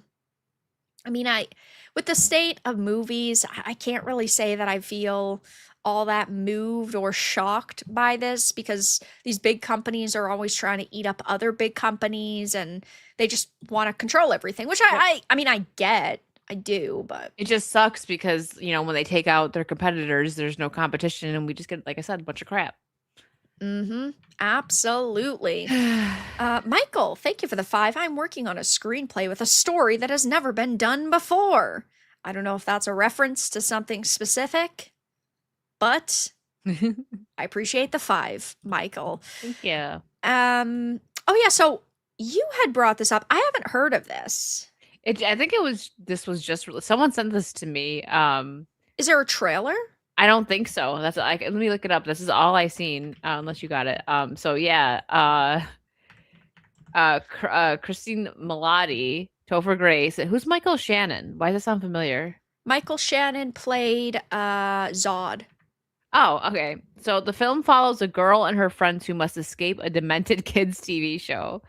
Listen, having Kristen and Topher, like I kind of like that dynamic a bit. Topher Grace hasn't done much. I know he gets a lot of hate because of the whole Venom thing, but he was good, on that 70s show. Yeah. And what was it? Take Me Home Tonight. I don't know if you've seen that one. It was like an 80s. I haven't seen it now. You should check it out. It was actually pretty good. But I'll let you take over the article then here. I didn't know there was an article. I just found it myself. So it says, written by Kelly and Jamie King, World's Best, the film's plot is being kept under wraps, but it's being described as a new experience in horror. There's a bunch of other people that are affiliated with it, like Boulder Light, they did Companion and Friendship. Low Spark Films, Emily the Criminal Takes Shelter, co-financed the production in association with Cypher Studios' Bad Boy and Substance. It says, though, that, I mean, actually, this doesn't have any real details on the plot. Let me see if I can find another article on it maybe, but the tweet did say that apparently the film follows a girl and her friends who must escape a demented kids TV show, which I think sounds pretty cool. I think it sounds interesting. I feel like they're going down that route a lot with horror, especially after like the Five Nights at Freddy's, and we're getting quite a bit of like that style. Because when you think about it, there's like some kid shows that are very just kind of creepy, right? Especially if you're looking at it as an adult, maybe not as much as a kid, but when you look at some of them as an adult. So I felt like this was like right up our alley. So I think we'll definitely be watching this and reviewing it whenever it comes out. Yeah, whenever this comes out, I'm definitely up for watching this because it sounds, I do agree, it having these more like either animatronic or animals like style creatures, like Barney. like Barney. That like these suits, right? It does feel like it could be aimed more towards a like multi-age group audience. Now, I don't see if it's rated R or not, which I think for me is definitely going to potentially paint like a specific picture, because I think PG-13 horror a lot of the times is definitely a little bit maybe not as intense, just because they're not trying to get a higher age rating. Like Five Nights at Freddy's, it would not be as successful if it was, just rated R.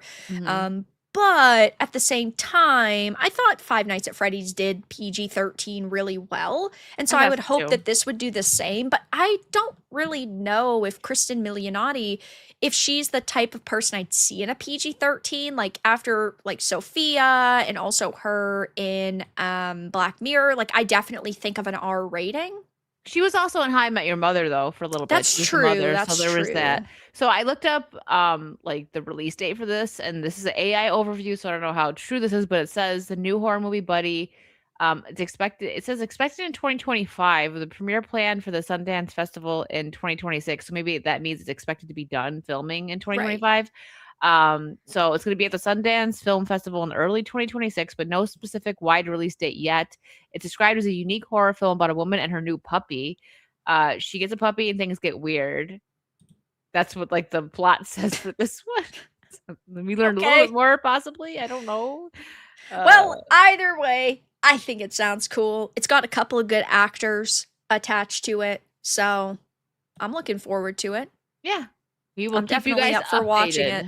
Yeah, we'll keep you updated on it, guys. For sure. Schick, thank you for the 199. I just want Wicked to say Megatron.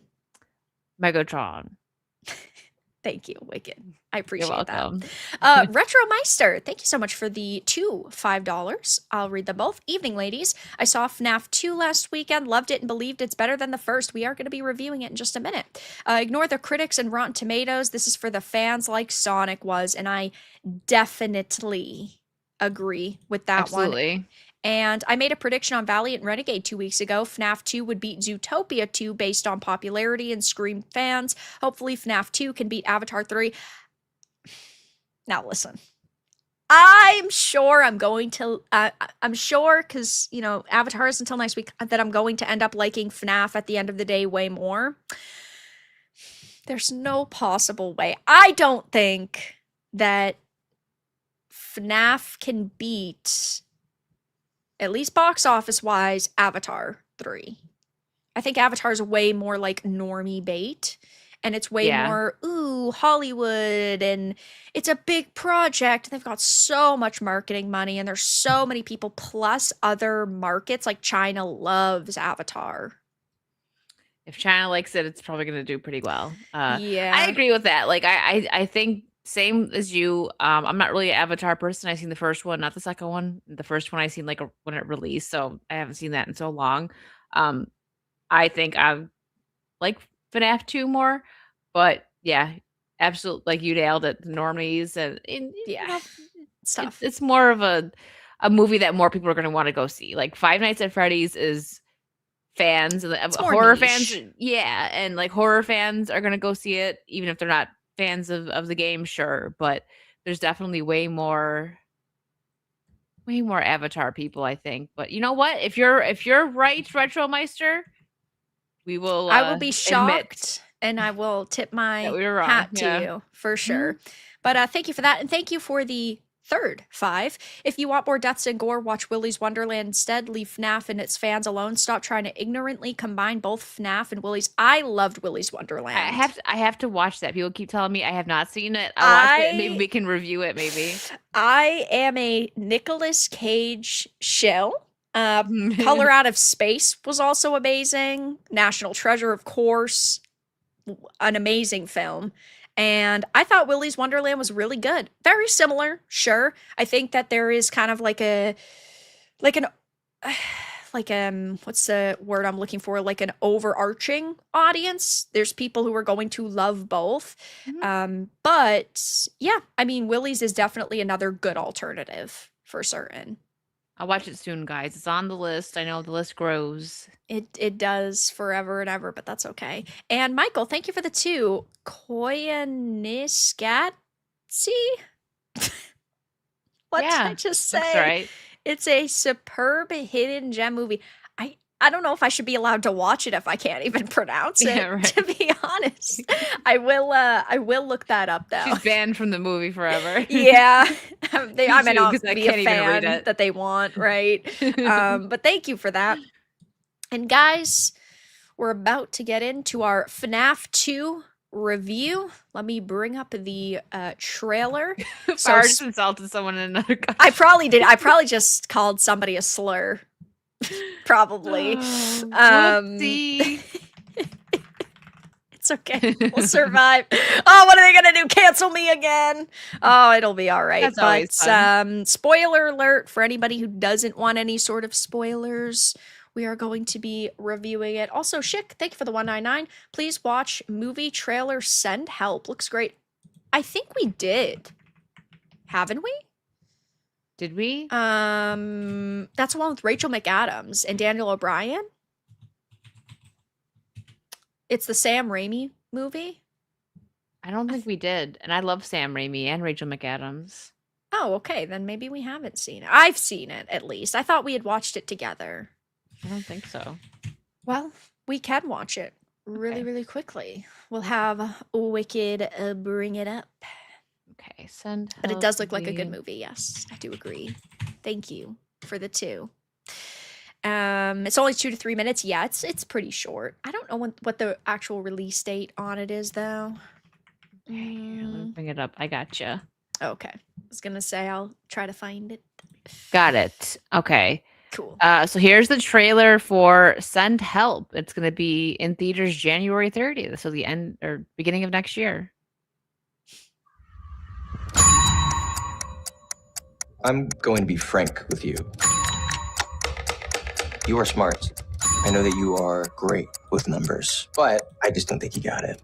As an executive, I see no value in you. Does that make sense? I'm sorry, what? You know we have the Bangkok merger coming up. Prove me wrong. Oh, Linda, before you go, I forgot to mention I've received a few complaints about you. Complaints? Noxious odors. Oh, God.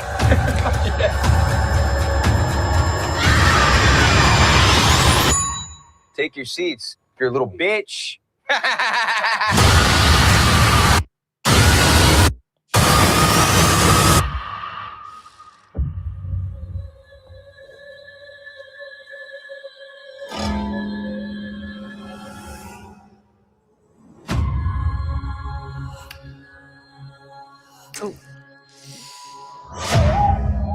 The coast joined the land of the living.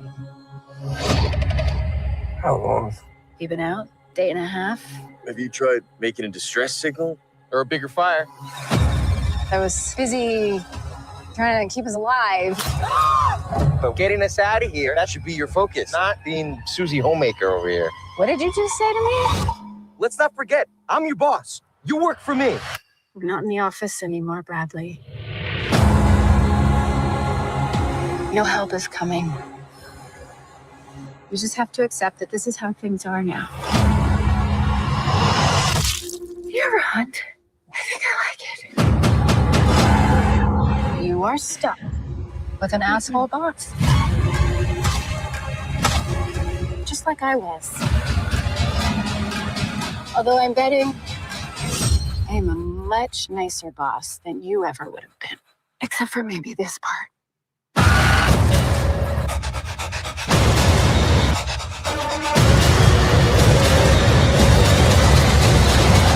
I don't think we should ever leave.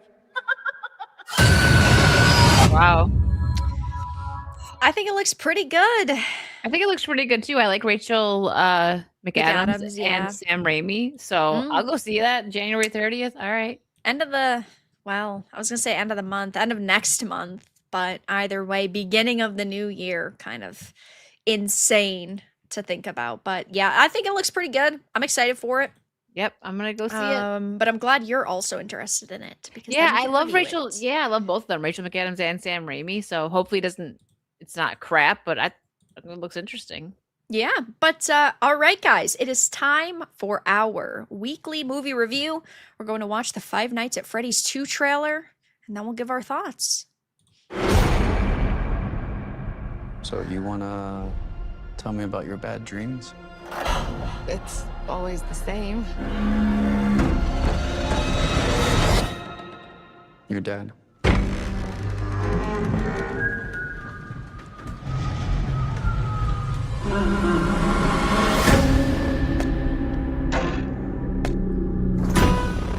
We're never gonna be able to move forward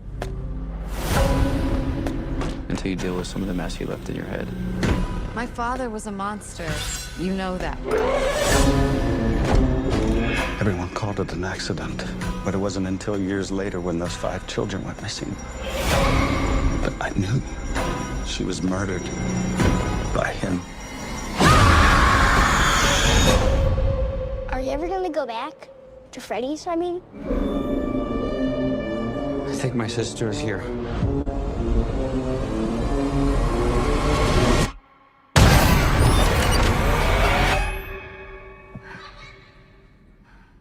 Where are you gonna run to?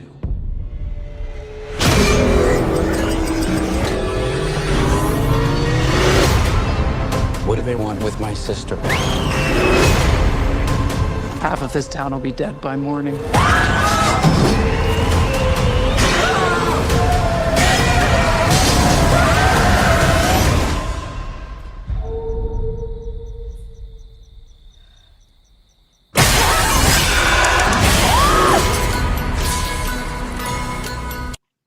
So this movie only recently came out, and now I was a really big fan of the first Five Nights at Freddy's movie. I also really liked the games. I never got too big into the games, but they were fun. And I thought that this sequel was actually very good. Sometimes sequels can be hits or misses. This is one that definitely nailed the tone and kind of the expectations. So it's set about a year after the events of the first film. It follows, of course, Mike, Vanessa, and Abby, and they are struggling to move past what happened in the first film and at Freddy Fazbear's Pizza. The town basically now has like this campy local legend after those events, which inspires this Faz Fest festival. And Abby is still very much so kind of infatuated with the animatronics.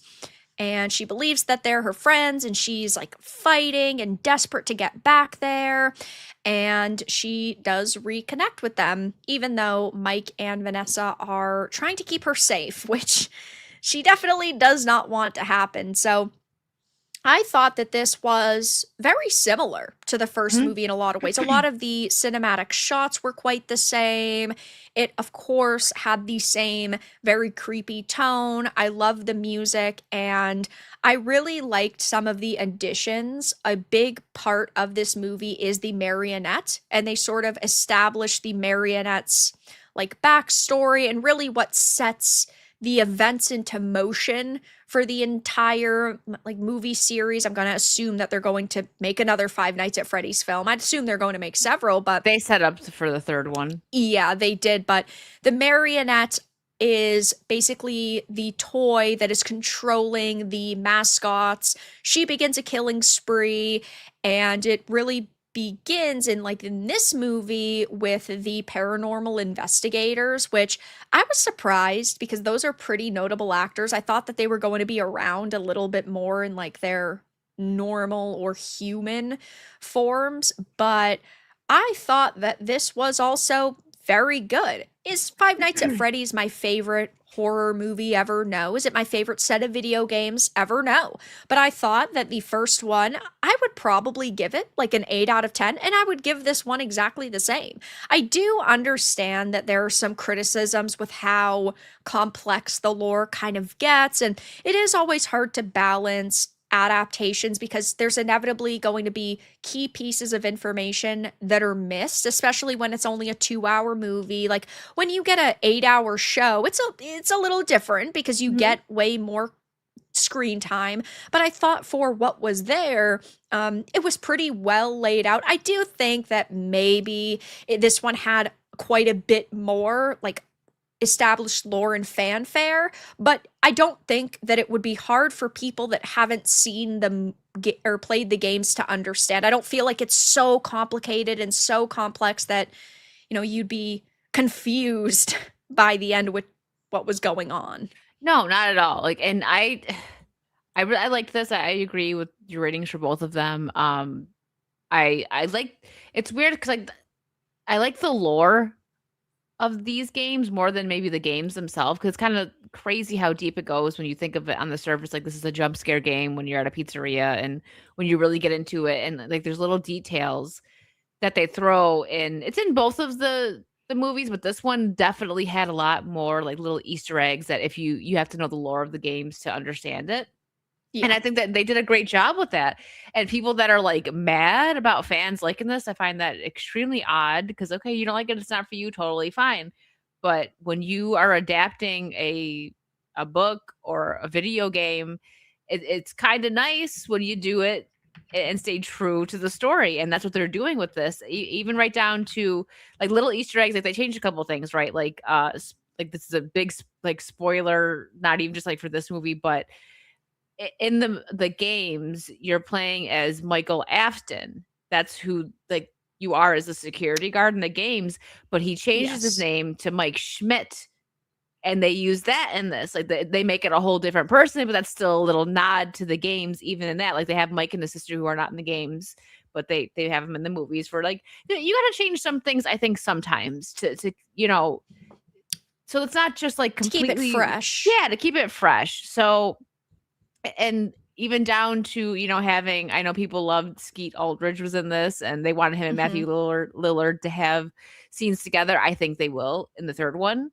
because that's, if you guys didn't catch on to this, I know it was like an after credit thing, but Henry was his business partner and Charlotte's dad.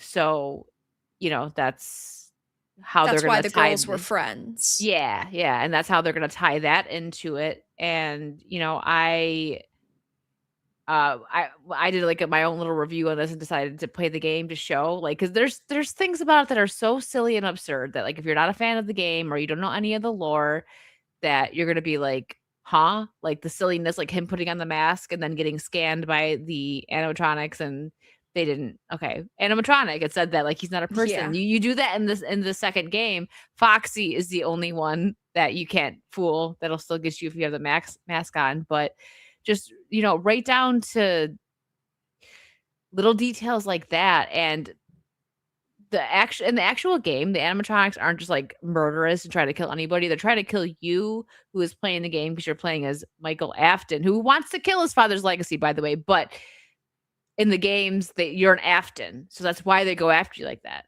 So, and even like with kids, right? Like in the first one, the kids weren't going to hurt Abby. They will never hurt a kid. And I liked how they tied that into the second one, like having them come to her rescue. I actually really thought that was like a cute scene, like that they came to save her and then died. That was sad, but it's like at the same time, like, they're finally, gonna go to heaven, right? So it's about time that those poor kids got to move on. Yeah. and what did you think of, they're like, okay, well, he's going to come back now and be even stronger. And they're talking about William Afton. And like, so what I was saying about like how they built in, or like building up the third movie, is that one, I believe, is like a museum type game. And they also tied in like having the town being obsessed, because like a local legend in the game, so people are kind of obsessed about it. So like them doing the Faz Fest, that's also like, and they established that in this game. Yeah, in this movie. We could sit here for probably like an hour pinpointing like everything that was like a nod to the game and fan service, which is what you should do. Like, that did a good job. I think, didn't Scott Cawthon, like, he was very very into like, with the writing and making sure. Yeah, he was good. very dedicated to the creation, which I know is a big problem amongst the reviewers and the like video game journalists, because back when the first movie had released, we were all pretty shocked by the scores that it was getting. As you can see, it only got a 33% critic on Rotten Tomatoes, but a 86% user, which I think is great, right? Never trust the critics. But this one got an 87 user, but a 15% critic. And this is politically motivated. So for anybody who does not know the situation with Scott Cawthon, I am just going to read the Wikipedia page very briefly that kind of describes to you why the video game journalists and movie reviewers rated this so poorly, and they do take this into consideration.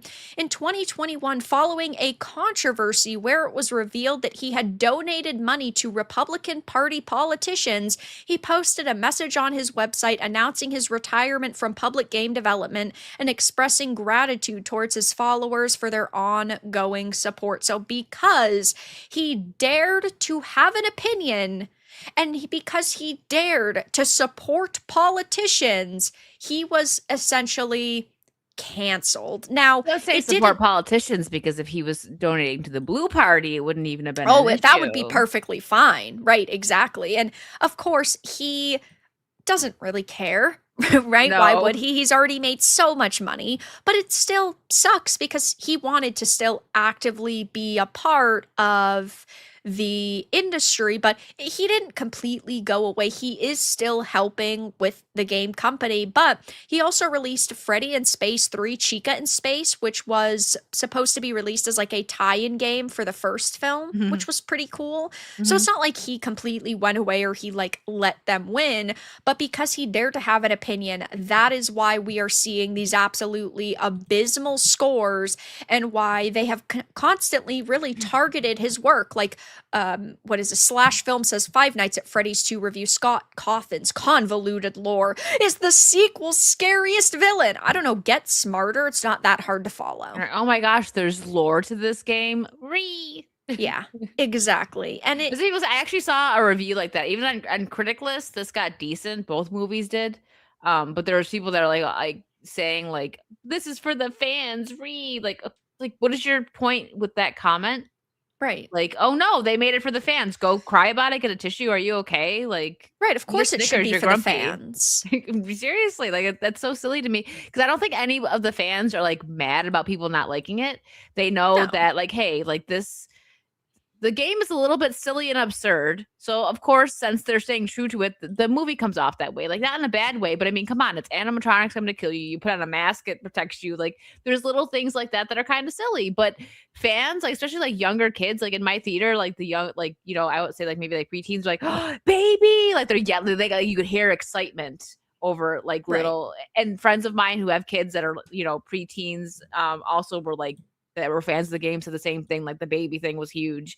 But yeah, like gasps and like excitement. It's like, that's good. I like seeing that. Even if I hated this film, which I didn't, I liked it a lot. But even if this wasn't for me and I knew nothing about the lore, nothing about the games, I would be happy that something came out that was dedicated to the fans. Exactly. And it's like Sonic.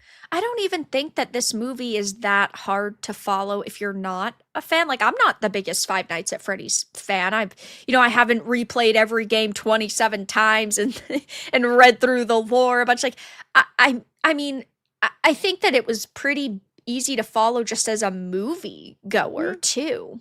Yeah, and then it's just like a plus if you know the lore, because like, oh, look what they threw that in. Like, but even not knowing that, like you said, I know a few people like Jay Drunk Dupios, like doesn't really know that much about it. I was talking about this on his one channel, his review channel, and he enjoyed it still. And he's someone that knows a little bit about the games, but not deep into the lore. Yeah, like with the music box, for example. It was in the movie. It was established what it did, but it's a much nicer nod if you know the games, because obviously it's very important. Yeah, in the games, if then you have don't, to run around and go back and forth. Oh my gosh. And gosh. If you haven't seen it and you're interested, I do have like a me playing it on my channel. If you've seen the movie and you don't know the lore of the games, like it's like an hour-long thing where, so like if you don't wind the music box, that's the marionette could just get you like immediately. And it's so stressful because you're trying to watch like all the other animatronics coming for you, and if you don't take the time to wind it, boom, you're just done. Yeah, but I quite liked it. I'm definitely somebody who would be happy to watch a bunch more of these. I don't think that anybody really should go into them taking them too seriously. It's good for normal moviegoers, it's good for fans, and luckily it's doing good. For its global opening weekend, it earned 109 million and it had a 36 million budget. So even global opening weekend, it already had made its money back and I'm sure met their expectations. So anything after that is just a win for them. Yeah, and like sometimes on a critic list, like I will like review this and when we talk about it, I gave it a 72%, like which to me that's like 8 out of 10, right? I said this movie was very respectful to the lore of the video game. I didn't go in it expecting a cinematic masterpiece. This is gateway horror for preteens and young teens. Fans of the game will enjoy this very much. Absolutely. I 100% agree. But yeah, I thought it was good. I'd watch another. I'm happy with what they did and well, of course, we already knew that the media was going to trash it for political reasons. As they do. Of course. But guys, we're going to be wrapping up stream in a minute. If you have any questions, leave them in chat. We'll get through these and then finish it up. Jose, thank you for the 199. Vera, FNAF 2, were you a pirate or leave the house? I was a pirate, but I am going to go and leave the house and watch it because it was very good. And I do want to support it, but I just didn't have time. I've been so extremely busy. It's been killing me. Yeah. It's the holidays for you, though. Oh my gosh. Yeah, this month is crazy busy. It's flying by, too. I know. It's already the 10th. God. Some guy with cancer. Thank you for the 499. Only half the town will be dead. Those are rookie numbers. I know you need to obliterate literally everybody. Thank you for the 5. And Retro, thank you for the 2. It's worth noting leftists dislike Scott. In fact, yeah, we had touched on that, but it's really unfortunate that they, like, they make it their whole personality. They say, oh, why do you dislike us and not trust us for our political opinions? Because look at what you do to other people. You villainize people for having opinions that aren't exactly yours. That's terrible. Yeah, it's gotten so bad that like even people on their side are starting to see it like, wait a minute. Like the I guess the more normal. Yeah. If that's even makes sense. Yeah, but that is how it goes. Though, Wicked, what have you been up to lately? What are some of your nice, fun plans? What have you got going on? I will be doing a bunch more gaming. I have found my morning stream game for the rest of the month. It's called Light Up the Town. It's just like a cozy Christmas game, and I got so sucked into it today that I had to go and I was so upset because I wanted to keep playing. Tomorrow I have Wicked's World at noon and I actually think I'm gonna try and sneak in a couple hours of Light Up the Town before that stream because I want to play it. So it's so fun. It's so I haven't cozy. seen it yet. I need to watch it. It's I need cute. to go back through and see. It's very cute and fun, and I will be finishing Resident Evil Revelations 2. Like I'm pretty sure I'm like halfway through. So I think by the end of next week, I have Christmas stuff going on and everything this month. So like that's what may put it back, but I'll have it done by this month. Mm-hmm. And yeah, happy. That's it. That's what I got. And then we can play some games ourselves. There's some coming out soon too. Yes, so. and we have to do the Resident Evil 5 co-op We at do. least before Requiem comes out. I think we can swing that because it's February. I think we'll be able to do that. I agree. And guys, of course, go and check out my second channel, the review channel. I'm going to be putting up my Metroid review soon, probably tomorrow or Friday. We'll see. And tomorrow I will not be streaming video games, but I will be live streaming the Game Awards it goes live at 7:30 p.m. Eastern, so I'll either be live at 7 p.m. or 7:15 p.m. Eastern. And then over the weekend, we'll be playing some video games, maybe some Elden Ring Night Rain. We do have the Terminator game as well, but I think that's only one stream, so maybe we'll play that next week. Though, yeah, I'm not sure what we'll be reviewing next week. Stay tuned, as we always do. Yes. And yeah, all of Wicked's links are in the description. Next week, the show will be live over on her channel. And of course, very grateful for all of your donations, all of your support. Thank you for being here. Thank you for hanging out. Thank you for stopping by. And have a very good rest of your evening, everyone. Bye, guys. Good night.